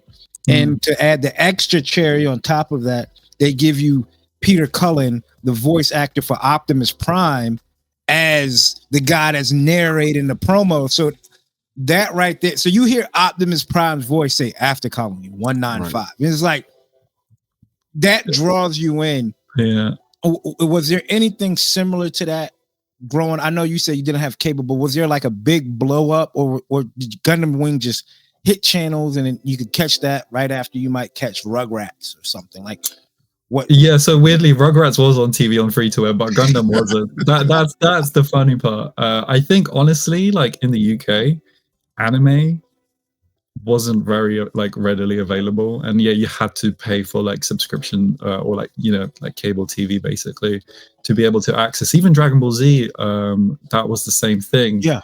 So it was really interesting. So I actually grew up as well more on shows like from Cartoon Network, like, you know, like Powerpuff Girls or like Dexter's Laboratory, stuff like that, like Teenage Mutant Ninja Turtles, Pokemon as well. Right. But those sorts of shows actually used to air only on the weekends, in the mornings, where it was like children's, you know, live TV in Saturday morning cartoons. Yeah, Saturday morning cartoons, exactly. So it was stuff like that, and like things like Biker Mice from Mars, you know, things like that. Yeah, just like the proper throwbacks.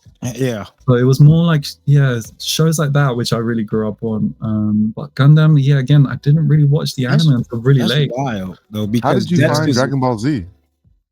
So it was a bit of an interesting one because actually I'm Polish, so my parents managed to figure out how to get like Polish TV here in the UK, which it's a bit old school, but you buy this like box and then you buy like a card that has a chip on it, and you put it in, and then it kind of unlocks like all the channels. But the difference was that it was all like, it wasn't in English, it was actually in another language, and then you have like a narrator who narrates, who translates everything for you. Fire Stick hack. Yeah, exactly. So it was actually that, but that's the kind of channels I had access to. It wasn't anything that was available here that I had access to. It must have been flipped, because for us, like Dexter's Laboratory, Powerpuff Girls, Rugrats, that's all cable TV. You have to have cable to watch those. Like Cartoon Network, that's Cartoon Network. Yeah. And if you don't have cable TV, you're getting like Like you're getting like free channels. You get the like free 5, channels, like the news channels. you get, Saturday morning cartoons was like Yu-Gi-Oh, Pokemon, but then you might sneak in like older cartoons, like the ones your parents watch, Scooby-Doo, like Yeah, there was that Hanna-Barbera's, Flintstones, right? Like There was that too. Yeah, we had that. but to watch Rugrats, it was and Doug and Dexter's Lab, you had to pay for cable over here. You won't get in that on regular TV. So to hear that was on regular TV for you, and it was like that's kind of like usually mind-blowing. it was like Saturday morning live or Sunday as well. Like Spider-Man as well, like the OG Spider-Man show, that was such a classic. I remember growing up on that. They had Transformers was a big thing because I think Transformers obviously had a breakout in the West much earlier than Gundam did, I think. So everyone knew about Transformers. So Transformers Armada, that was like a big thing for me, watching that, and I loved that show as well. And I think again that just kind of added fuel to the mech kind of robot fire. Yeah. Like, oh my god, this is amazing. Gotcha. Oh, that's what's up, man. What's some of your fondest building memories? I know you said getting back into it was the Mark II real grade. Is there anything else that kind of stuck out from that point moving forward? Like your first painted kit, your first maybe a kit you put in for a contest? Is anything that you have like a core memory of building? That's a good one. First kit that I painted, I think, was actually a 30-minute missions kit. Yeah, because before that I was just snap building. I made a few mistakes for sure during that building that, but it was a good learning curve building that. And I just tend to draw a lot of inspiration just from seeing things online, really. Especially, I don't know if you guys go on Pinterest quite at all, but there's some incredible stuff on Pinterest. So I just end up like pinning loads of builds for inspiration. But some fond memories as well actually was when I built the master grade RX-78 version 3.0. That was a big deal. That was my first master grade as well. It's actually right. Can't do it. It's right on the shelf. Can't wait. There, that one. There. Okay. That one on the shelf. Yeah. So I built that a while ago. I was very proud, even like without the stickers. When I built it, I was like, "Oh my god, this thing is incredible!" It's just I couldn't stop staring at it. I was like, "Everyone's like, just get yourself a kit and just build it."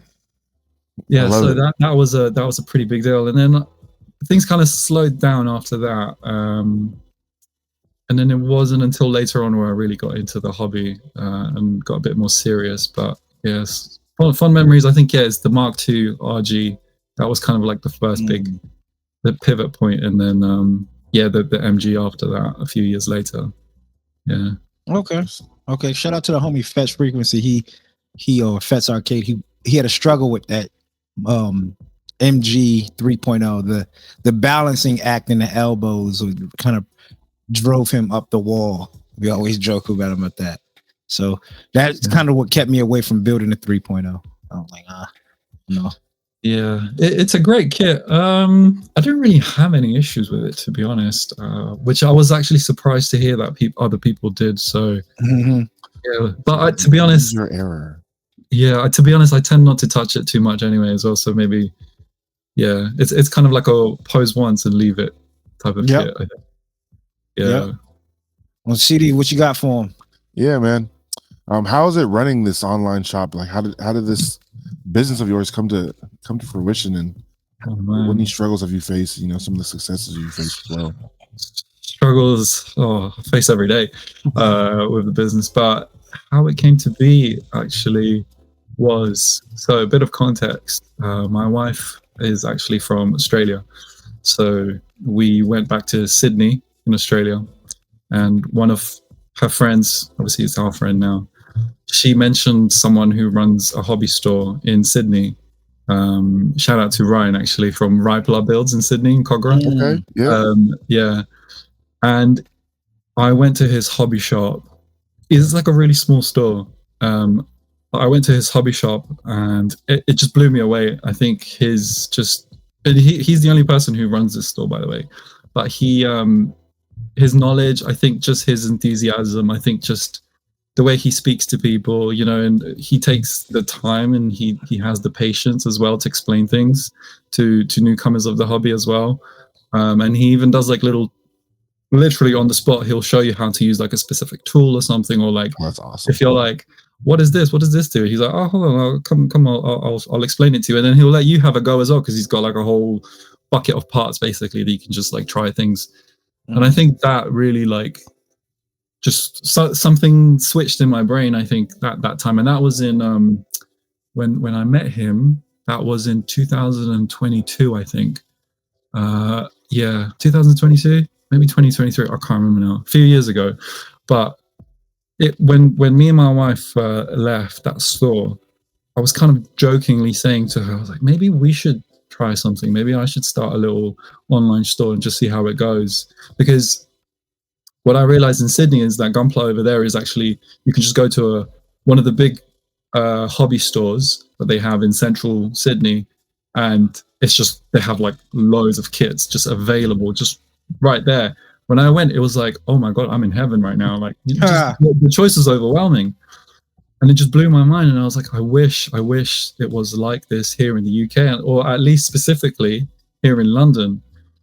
So yeah, after leaving that shop, I realized, you know what, maybe we should try and do something, you know, maybe, you know, let's see how it goes, you know. And then you just kind of start to do a bit of research, you know, about how to set up a business and all that stuff. And then kind of try and figure out yourself. There's a lot of figuring out, by the way. No one tells you anything about like who the distributors are, you know, things like that. And, you know, there's a lot of behind the scenes stuff that no one cares about, you know, things like taxes and all that stuff. Right. Small business stuff. But yeah, it just kind of snowballs really. And I think for me, the biggest thing was, what I took from Ryan was actually the community aspect of it. Was actually he has like a grip on the community in Sydney, or at least in like the immediate area in the city. And I think that really inspired me. And I thought, you know what, this is something that I would love to try and do and push here in the UK as well. And so steadily, I've just been trying to like work towards that by hosting like, you know, build days, going to conventions, you know, meeting people and bringing people together. Because something here in the UK that people don't realize is that, or at least when I started this, was like a lot of people didn't realize that other people like Gunpla. Do you know what I mean? So it was like, actually, how do we bring people together so that they can meet? And then, you know, that's how kind of the hobby grows, and that's how you get a community together. So that was kind of one of my bigger goals, and it still is, to be honest. I mean, no bias since we have you up here, but when I talk to some of the, you know, the UK builders, you're definitely like the first person they mentioned that's like pushing for the community, and, you know, that's you know, doing this face of the franchise over face of there. the franchise. So to hear, you know, that you kind of wanted to inspire from your friend Ryan, I think you've already done that, honestly. Like every time I see someone from the UK and they're like, you know, this is where I get my model kits from, and it's Rivals Corner. Like I think I've been following you for like over at least a year now. So every time I see someone from the UK, yeah, man, it's awesome to see the growth and to hear that, you know, that's what you wanted was to bring the community together, and that's something we strive for here on the pod, is community. So I love to hear that. No, I appreciate that. But you know, it does come with its struggles as well, because obviously it's an online store. I run it from my flat. This is literally the spare bedroom. These are like shelves behind me, and there's actually some more hidden shelves that way towards. Sorry, I can't point that way. You know what I'm saying? That way. Yeah, right. Yeah, it's always a little. You can't see, but so its space becomes an issue. Other things is like I can't stock as big of a range because of space issues as well. You know, I'd love to, but I just physically can't. So that's kind of struggles. And just right now, the scene is that online is much more competitive than brick and mortar, like physical stores. So there are particular few retailers who are obviously getting like the biggest slice of the pie, if we're going to talk about, you know, business aspects of it. But I'm kind of working my way slowly towards that. Honestly, it's a marathon. It's not a sprint. And yeah, I'm not there to just race there as fast as possible. It's about nurturing and growing, and, you know, grassroots and all that stuff. So enjoying the process. Enjoying the process behind it. The goal eventually brick and mortar. Yeah, 100%. And also, actually, I don't want to say anything too much just yet, but I am in kind of like a bit of a process to open a store, but it's all up in the air right now. I'm not. Hey. Yeah. I don't want to say it officially. But, yet. no, we're gonna Yeah. speak it into man. We're gonna manifest. Yeah, man. We're gonna manifest. you. We want Yeah. to come. We want to come to the UK and visit the shop. So Oh, honestly, if you guys did, I'll be honestly. I'd be amazing, That'd be definitely. yeah. Yeah. But hope maybe next year. Yeah. But for now, I think just doing build days, doing conventions, doing workshops as well, because I sometimes do workshop with like university students as well, who are like really into like anime and want to get into Gunpla really. So it's been good. So That's what's up. You're doing it right, man. You start at the Absolutely, bottom. especially when you have the community first. When you have the community as the main reason why, as the foundation, it's only going to. It's a great foundation to start on. It's a great foundation. Austin, take it away, brother. Yeah, if you could add one thing right now to the UK scene, what would it be? That's a good question. To the UK scene, I think more exposure to Gunpla. Which I think is what Bandai are trying to do right now. Actually, with the Gundam-based pop-up shop, I think also working with like a lot of small retailers here in the UK. This is just kind of coming from my perspective as like a small business owner, but they've been supporting me quite a lot. And actually, what I mentioned about university students, it's about trying to bring the hobby to younger audiences, because I think people tend to get overwhelmed, or either they get overwhelmed or they've never heard of it and they're like, oh, what's this? So I think it's just trying to get younger kids to try Gunpla actually. And I've been tempted to actually work with schools. So I mean like children, like smaller children. So going to a school, it's like an after school like workshop, because Bandai do like the dinosaur model kits as well. Yeah. And I think that's actually a really good way to introduce people into the hobby actually, because it's quite educational at the same time. It's almost like a soft way of introducing them. So I think that would be really cool. Oh, was that? Yeah, I built that actually. Yeah, it's excellent. My daughter's 9, loved it, and like you said, you're bringing this to a younger audience. Like you get the anatomically, like you get the bones underneath. So like, and did you see the instruction manual as well for it? Yes, it had like loads of like little facts about them. Yeah. It's so and cool. It's not overwhelming. It comes like in a little sheet, like you just hand it out to them. You can break it down and you get a little history lesson, fun facts, and then you get a cool model. Exactly, and I think that's probably one of the better angles to take on, especially if you want to introduce like these plastic robots to people. I think maybe just do it through another avenue first, and then be like, hey, by the way, we do all this stuff as well. Because the channel is there, right? Like kids love Legos, so it's not that big of a difference when it comes down to Legos and Gunpla. So you get kids, is if you could get it to them early, right? Because I think with kids, they start off early with the Duplo blocks and the big blocks, and you can build a castle. So if you could get to kids early and say, here's a dinosaur, here is wherever type of kit, Pokemon kit, they do fall in love with it. So good idea. There's one other thing I wanted to say. It's completely gone out of my mind now. I'm sorry. I'll come back to you. Yeah, no, but dinosaur definitely is a right way to go. But I think if maybe something for me to do next year is, try and pursue some of those even younger audiences. I actually have a university workshop coming up hopefully in December. I have a build day at the end of this month happening as well, and usually it's just in a pub, which is actually not too far from where I live. Luckily, the owners of the pub, they were like, just coming down, and this will be like my third one there actually, and it's a pretty spacious venue as well. They serve nice food and drinks, so it's always a good time for people who come and participate. You have a date for that? Like the 30th of November. 30th of November. Check it out. We'll definitely if you post anything, we'll plug it for you. Definitely want to get people out there to you. I mean, do you stock the event too with models? Do you have models to sell while you're there too? So I bring like a very small selection of kits to just kind of sell in person if people want to buy anything. But weirdly as well, people, because generally it's people who are really who love Gundam, love Gunpla, they tend to bring their own model kits, like their painted Oh, ones, yeah. and they just display them really proudly, and it's quite nice to see. Actually, it's really humbling, actually. And so, and it's also, great conversation starters, because I find that Gundam or the hobby can be quite an isolating experience. So actually bringing people together, it's actually really nice, because then people make friends. And they actually have then someone to talk to, and then groups start to happen, and then you've got like Discord channels that have started popping up as well. And shout out to Backloggers Discord as well. I just want to say to George and Jack. Yeah. I mean, we all hear from Gunpla, right? Yeah, I mean, that's how the podcast started. We isolated, came we're together. talking to somebody from the UK due to Gunpla, like Yeah. that's I know. cool, which is, you're right. Yeah.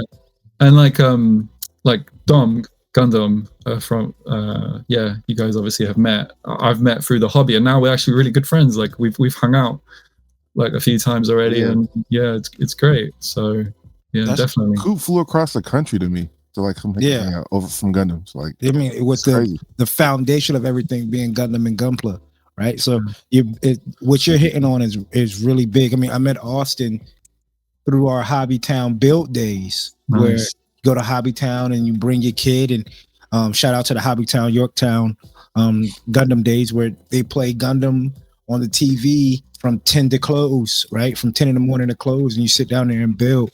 And now they're making it more. You come in there with your card game and play any card game, and just be able to interact with like-minded people that, at home they're by themselves, but together it's a unit. I mean, it got to a point where during COVID, when everything was shut down, Marvin, who kind of runs the club, was like, "Hey, we're going to a restaurant.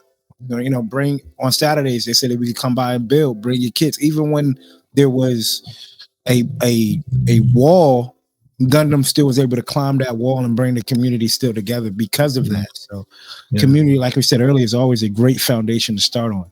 So you started on a pretty good foundation. No, I love to hear that though. Let me ask you this though: when the Gundam scene, what was the Gundam scene like in the UK, like 2-3 years ago? Like when you look back, I know you said in 2022 you started this. So when you came back to it, was it, hey, you're into Gunpla, and people like piss off and don't even know what it is, right? Gunpla, right? It's Warhammer or die. Yeah, I mean, I don't think Warhammer is going anywhere, to be honest. I think that's here to stay. But Gunpla 2-3 years ago, I think it was kind of just on its way of slowly starting to explode. It's a lot bigger now than it was 3 years ago. That's definitely a fact. I think there's still quite a long way to go.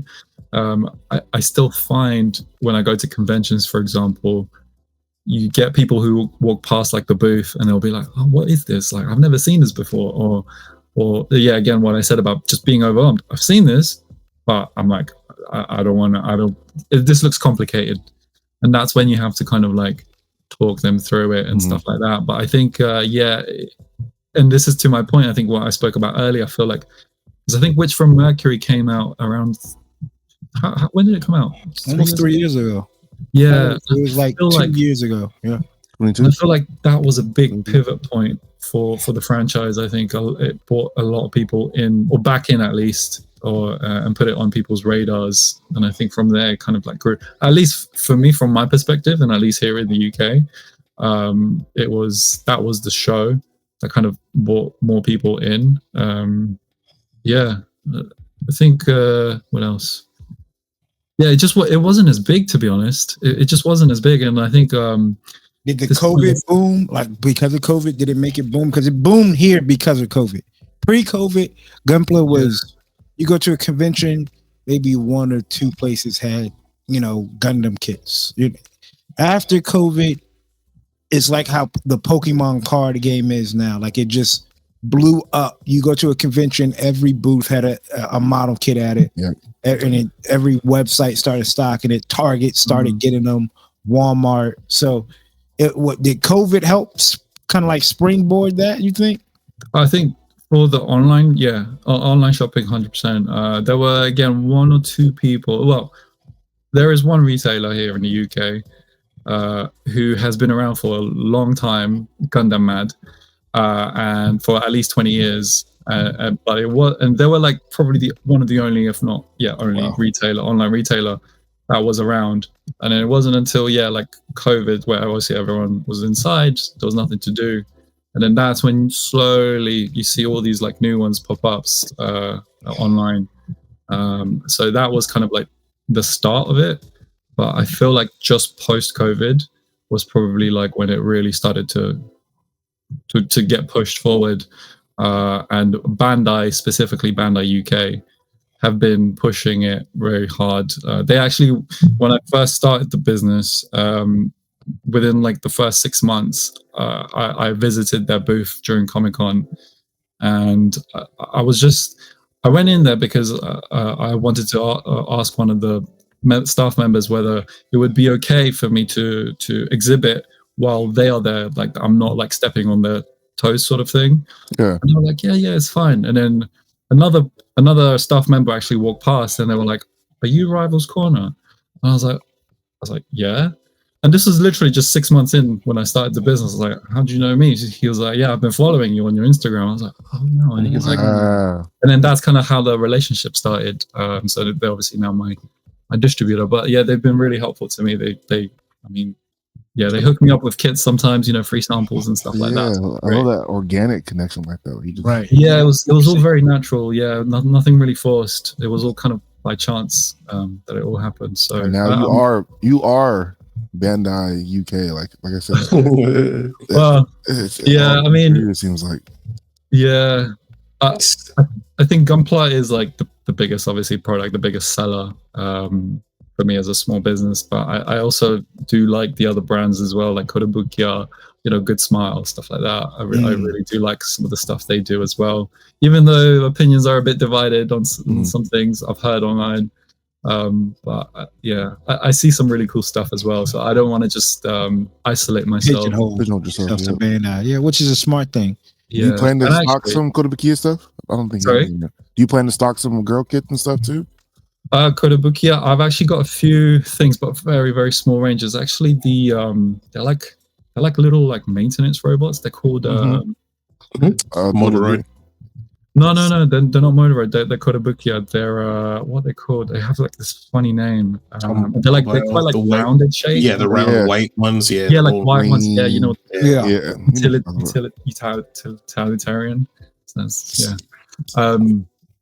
So yeah, they're kind of cool, but not crazy range. I think again that's something for if I ever open a shop, then I can probably get a few more things in.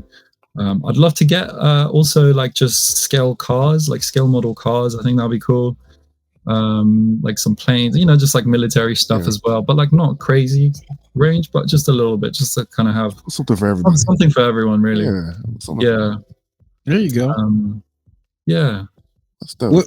Where do you see Gunpla in the UK in the next 5 years? I really hope P Bandai will be a thing here, to be honest. Yeah. That's a big one.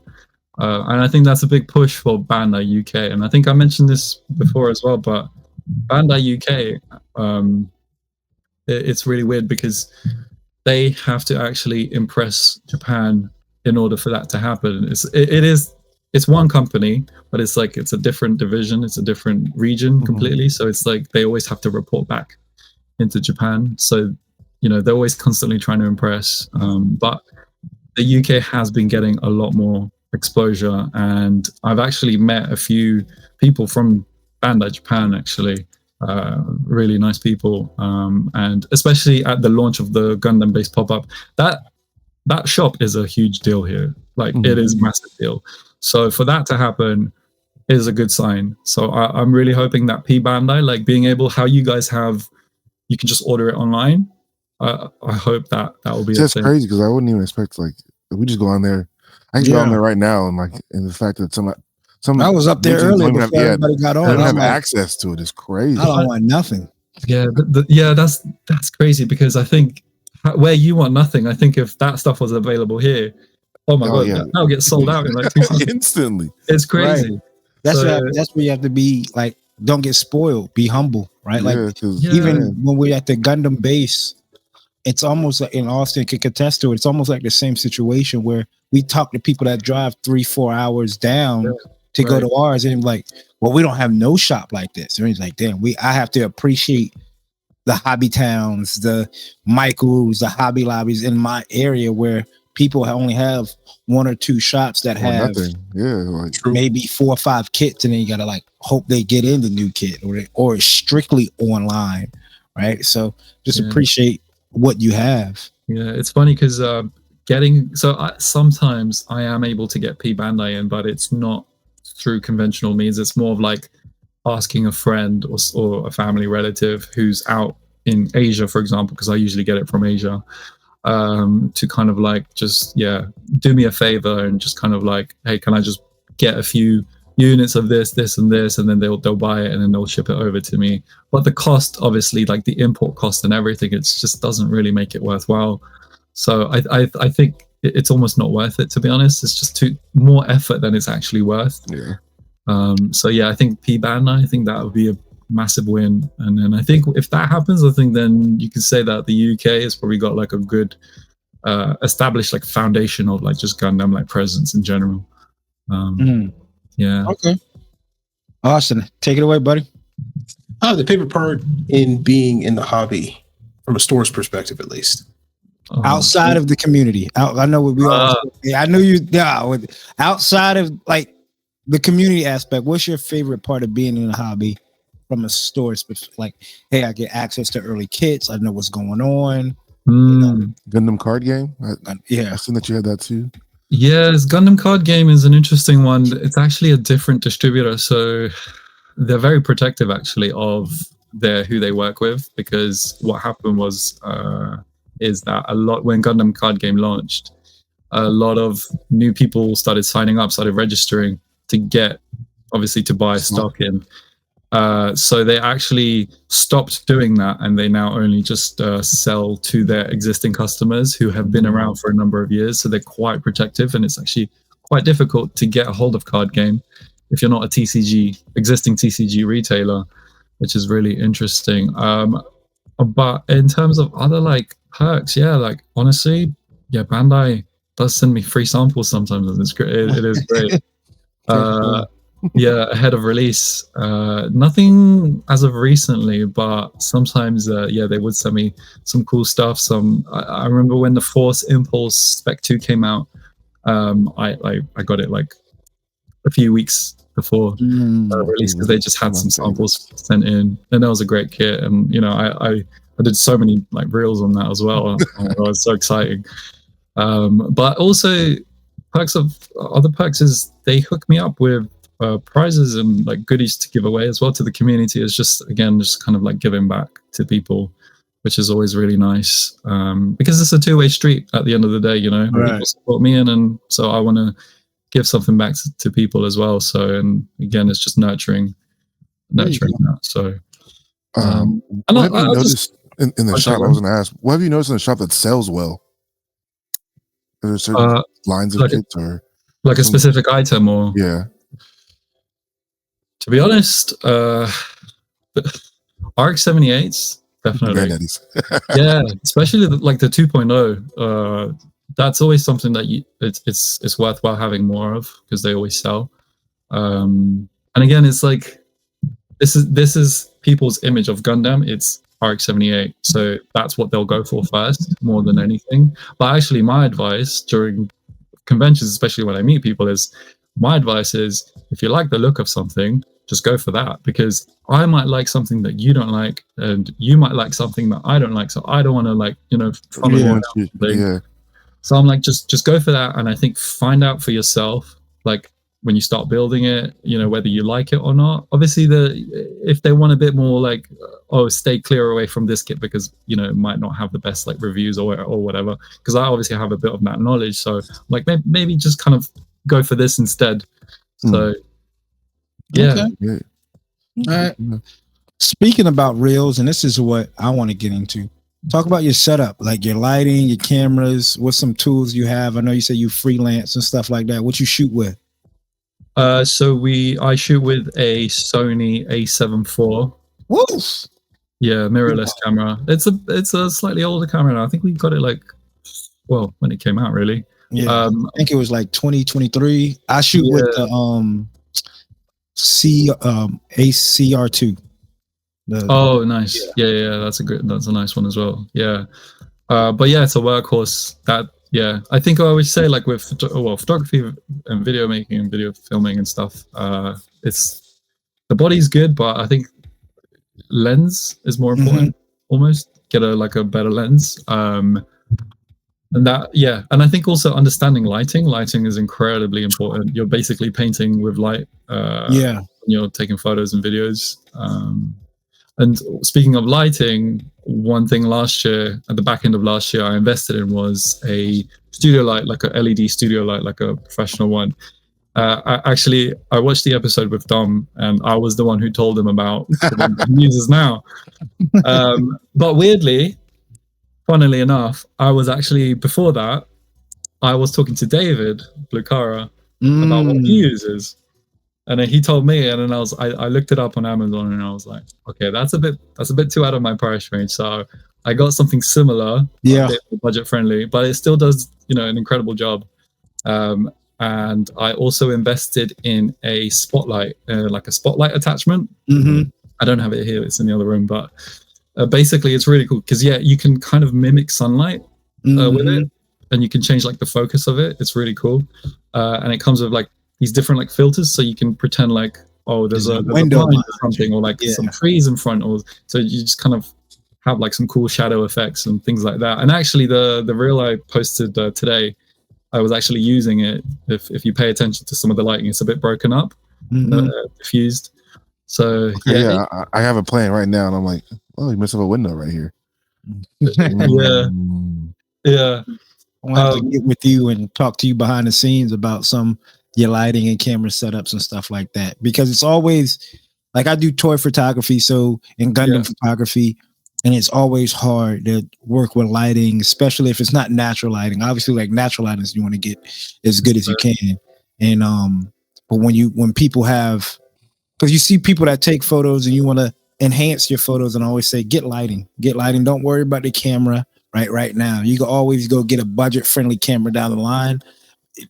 You focus on your lighting first. Yeah, 100%. And I actually, when I started doing videos, when I started the Instagram channel, I was just shooting on my phone. That's all I needed. And this is actually a newer one now, but was that the 17 you just flashed over there? Sorry, no, it's a Google Pixel. Okay, that's still good phone.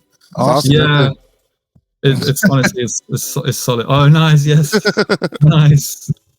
Yeah, no, they're great. Honestly, I can't fault it. But yeah, I was shooting on a Pixel 8 when I started, and yeah, honestly, shoot with what you've got. The best camera, they say, is the one that you have with you. So just shoot with what you got. Don't worry about the gear. Just focus on like the techniques and the filmmaking process of it. Right. I always tell people, just go backwards. Right. Like, get your lighting. Worry about getting a lens, and then get your body. Right. Like, because the thing is, these are hobbies in their own right as well. And then the thing is, they are extremely expensive hobbies as well. So you don't want to like, just break the bank and dive straight in and then realize, oh, actually, I don't really use this anymore. What are you going to do with it? Which happens, which happens to me as well, to be honest. Like the stuff I buy and I don't really use them. Like I bought a like a gimbal for the Sony, like a mini DJI Ronin. I wanted to get that. Used it like 4 times. And I'm not. Yeah, and most of the time I just use my tripod when I mount the camera on, and I just kind of like use that to kind of film things and do like manual pans and. Yeah, because I mean, depending on the camera, 5.6, 7 points of axis, stuff like that. It has the stabilization within it. So a lot of stuff, like I said, you get the lighting, you have good lighting in your phone, the picture comes out great, right? Then you get the lens, and you have the lens, and then you work on getting a cheaper body, and then you go from there. So 100%. And also, I just want to add as well, it's not like all this gear and everything. It's not like, oh, I just bought it overnight. It's kind of like a learning process of like over the years, you kind of like experiment. There is a lot of trial and error. You just kind of learn from your mistakes. It's really, like Gunpla, you adding tools to the right. To the toolbox. Exactly. Yeah, exactly. Yeah. And then you look back and you say, you know what, I can't. It's hard for me to shoot on my phone now. So it's like now I got all this now invested. It's like snap building. I'm hard not for me to going snap back. build now. Not snap building process. Do you know what? That reel yesterday, I was actually contemplating on just shooting it on my phone, but like maybe it's because I've done it quite a lot, but I do see the difference of like the quality of like phone versus a camera. And I was like, you know what, this magazine is just too nice. And I was like, I have to kind of like, I want to shoot it, nice. Absolutely. So I was like, I got to do it justice. That's what's up, man. Did it. Yeah. CD. Yeah. Fun fact time, man. Let us know more about Dennis, the guy behind Rebels. What are some fun facts about you? We know DBZ is your favorite anime. You know, what's some more stuff we can know about you? Well, nothing like currently, I don't know. I used to do free running back in the day, like parkour. Oh shit. Yeah. Yeah. So I was pretty some fit back in the day. Man. That's some dangerous stuff. Parkour, yeah. It was really fun though, because we had some French instructors, because the sport originated in France. And these guys were just like built. I mean, like built, and it's all purely like from calisthenics. Yeah. And it's just purely like from their own body weight. Oh my god, it was insane. But they were really it was quite brutal actually, because if you like miss something or you didn't do something right, they would like go hard on you. It's like military training. They'll be like, go climb up that wall like 50 times or something, or like, you know what I mean? I'm not kidding, it's crazy, but it's all about like conditioning. Yeah. So, I've lost most of the skill, I'm not gonna lie, because I haven't done it. Was it like hardcore parkour? And no pun intended, but like, was it like, were you jumping off of a building, or was it just like the fun stuff? Like I'll run across the wall? No, it would start off indoors inside of like a gym. And then they'd bring in actually like gymnastic equipment first. Like pommel horses, I think they're called. Yeah, pommel horse. Stuff like that. And then you're just they teach you more technique, more than anything, first of all. And then when people get comfortable, that's when they take you outside and they're like, right, now we're... Actually, to be honest, a lot of it was nothing too crazy, nothing too exciting. It would literally be like, right, what we're going to do is we're going to latch ourselves onto the wall and we're going to like shimmy across it, basically. And that's more to do with like your grip strength, because parkour requires a lot of grip strength, and also just like you're touching a lot of different surfaces as well, so you have to like your skin, you have to like harden your skin a little bit, just things like that. So that was fun. I wasn't expecting that one. That's yeah. That was a while ago, but it was humbling actually. I did that for like 2 years, and it was fun. It was fun. I know we spoke about this one earlier. I could probably already know. I know you said you're more of a hobby guy than an anime guy. Out of the series that you have watched, what's some like your favorite Gundam series? Honestly, I think War in the Pocket. That's back to back. That's back to back War in the Pocket weeks for Dom, and War in the Pocket must be big over there in the UK.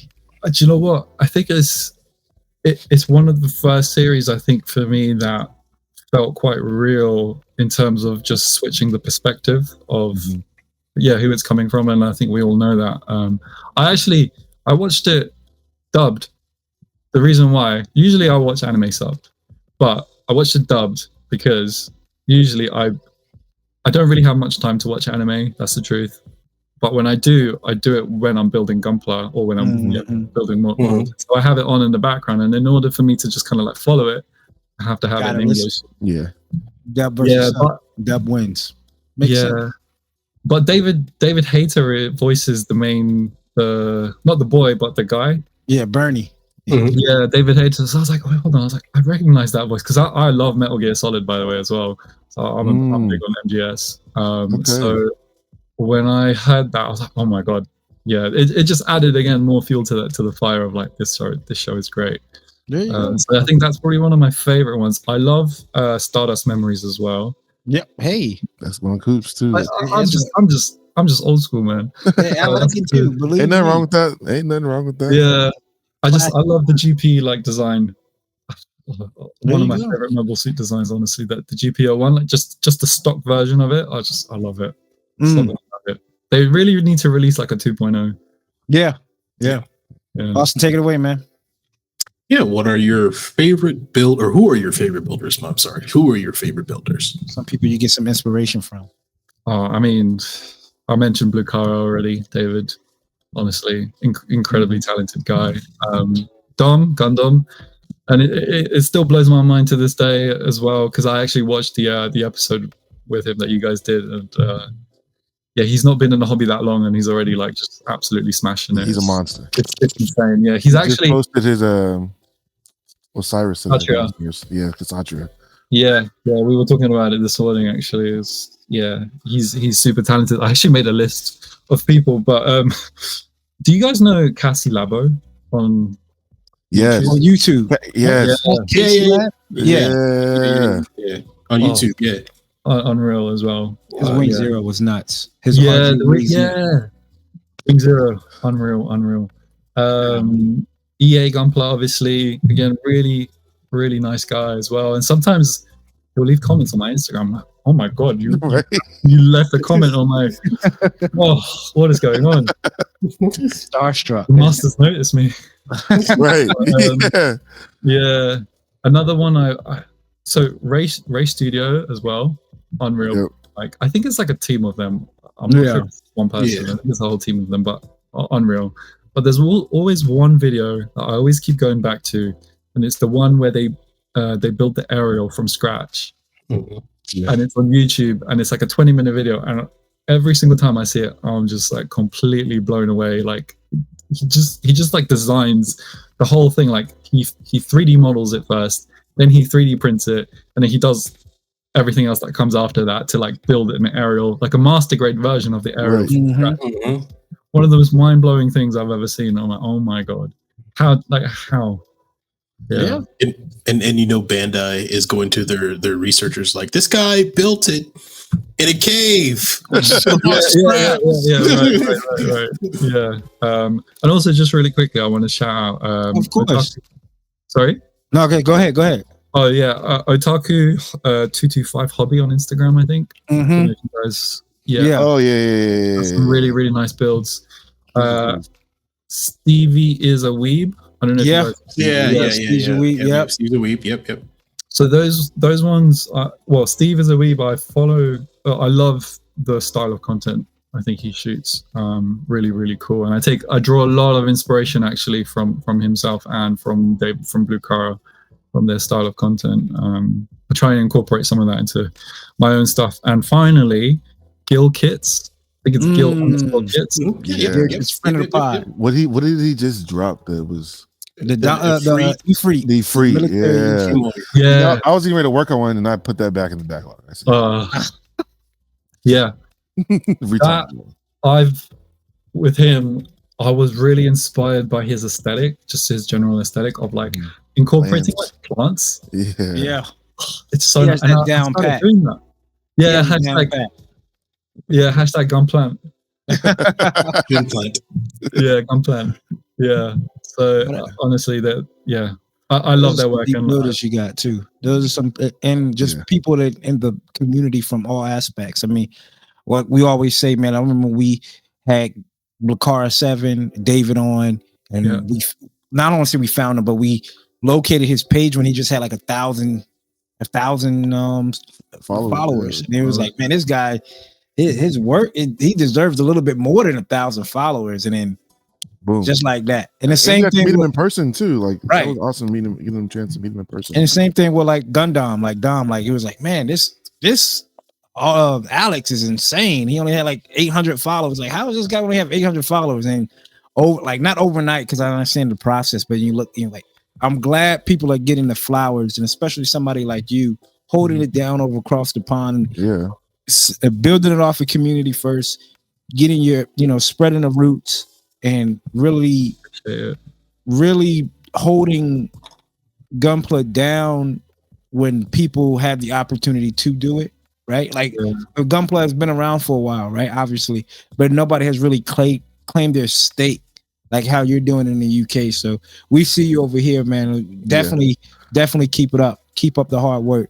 So I know you're working with Vulcan Hobby and Chris and getting the magazine out there. So make sure If you're in the UK, get that magazine, especially the one that's dropping now. This is a good one to start off with. It's incredible. I looked through it yesterday. I looked through it today as well. I read a few more articles, and honestly, it's amazing. And that's what we want to give the credit to. Austin, take it away.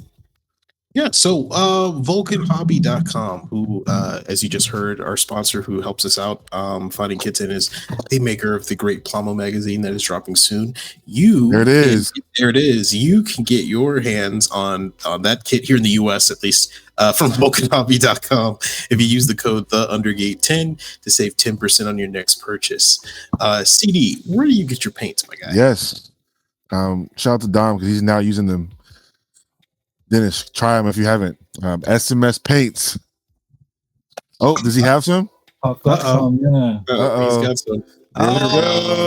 There we go. SMS paint game. Use code Chloe's Dad to save you 10% off directly with SMS. They are lacquer-based, airbrush ready, spray and go paints. They're so good. We've been using them for years now. I can continue to pull them out. Love the paints. Love the guys in Australia. Really great team. All SMS. Yeah, all SMS right there. We stand by SMS. We might, try some other paints, but we always go back to SMS. So use code Chloe's Dad to get 10% off directly with SMS. Absolutely. And use code COOP10 directly with Gunpla, and they make high quality tools such as the gritter, the glazer, the razor, the balancer. They make high quality tools for your kits. Always have, I think everybody here always stocks at least one of a gun primer accessory, and you can get directly with gun primer, save a little bit of money. Use code COOP10, save 10% off. So we have COOP10, Chloe's Dad, and the Undergate 10% off of your orders. You have a kit, paint, and tools, everything you need to get into the hobby and enjoy it. And if you're in the UK, shop with Rivals Corner. Rivals Corner, a friend of the pod. He's a friend of the pod. And help out small business. So it's coming up on the holidays. Get you a kit. Get a kit for your family, friends. Get everybody in it. Obviously, you can tell by the back. Behind Dennis, you have paints as well. He's pretty stocked and ready to go. Up there too. Yep, see some Dream Reworks. I'm gonna say P-Band. PG Millennium Falcon. Oh, you can see that, yeah. That might be it. It's not like you was trying to hide that. That might be the personal. Huh? That might stay home. But maybe. Exactly. From what y'all get out of this video is be a part of the community. Yep. Be a part of the community. Everything we said was a foundation built off of the community. We understand that people are extroverts, introverted people, quiet, kept to themselves, loud and obnoxious sometimes. Be a part of the community. Get out there to these build nights. Get out there to these events, competitions, and be around like-minded individuals, especially around a season where mental health is in question. Suicide rates are high. Get around like-minded people and breathe for a little bit. People. Please reach one and teach one. Check on your team. Mental health is what, Coop? Mental health is mental wealth. Each and every day.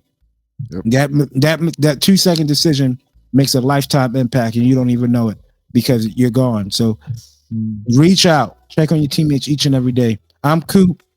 Up behind me is CD and Austin. Over there is Dennis from Rivals Corner.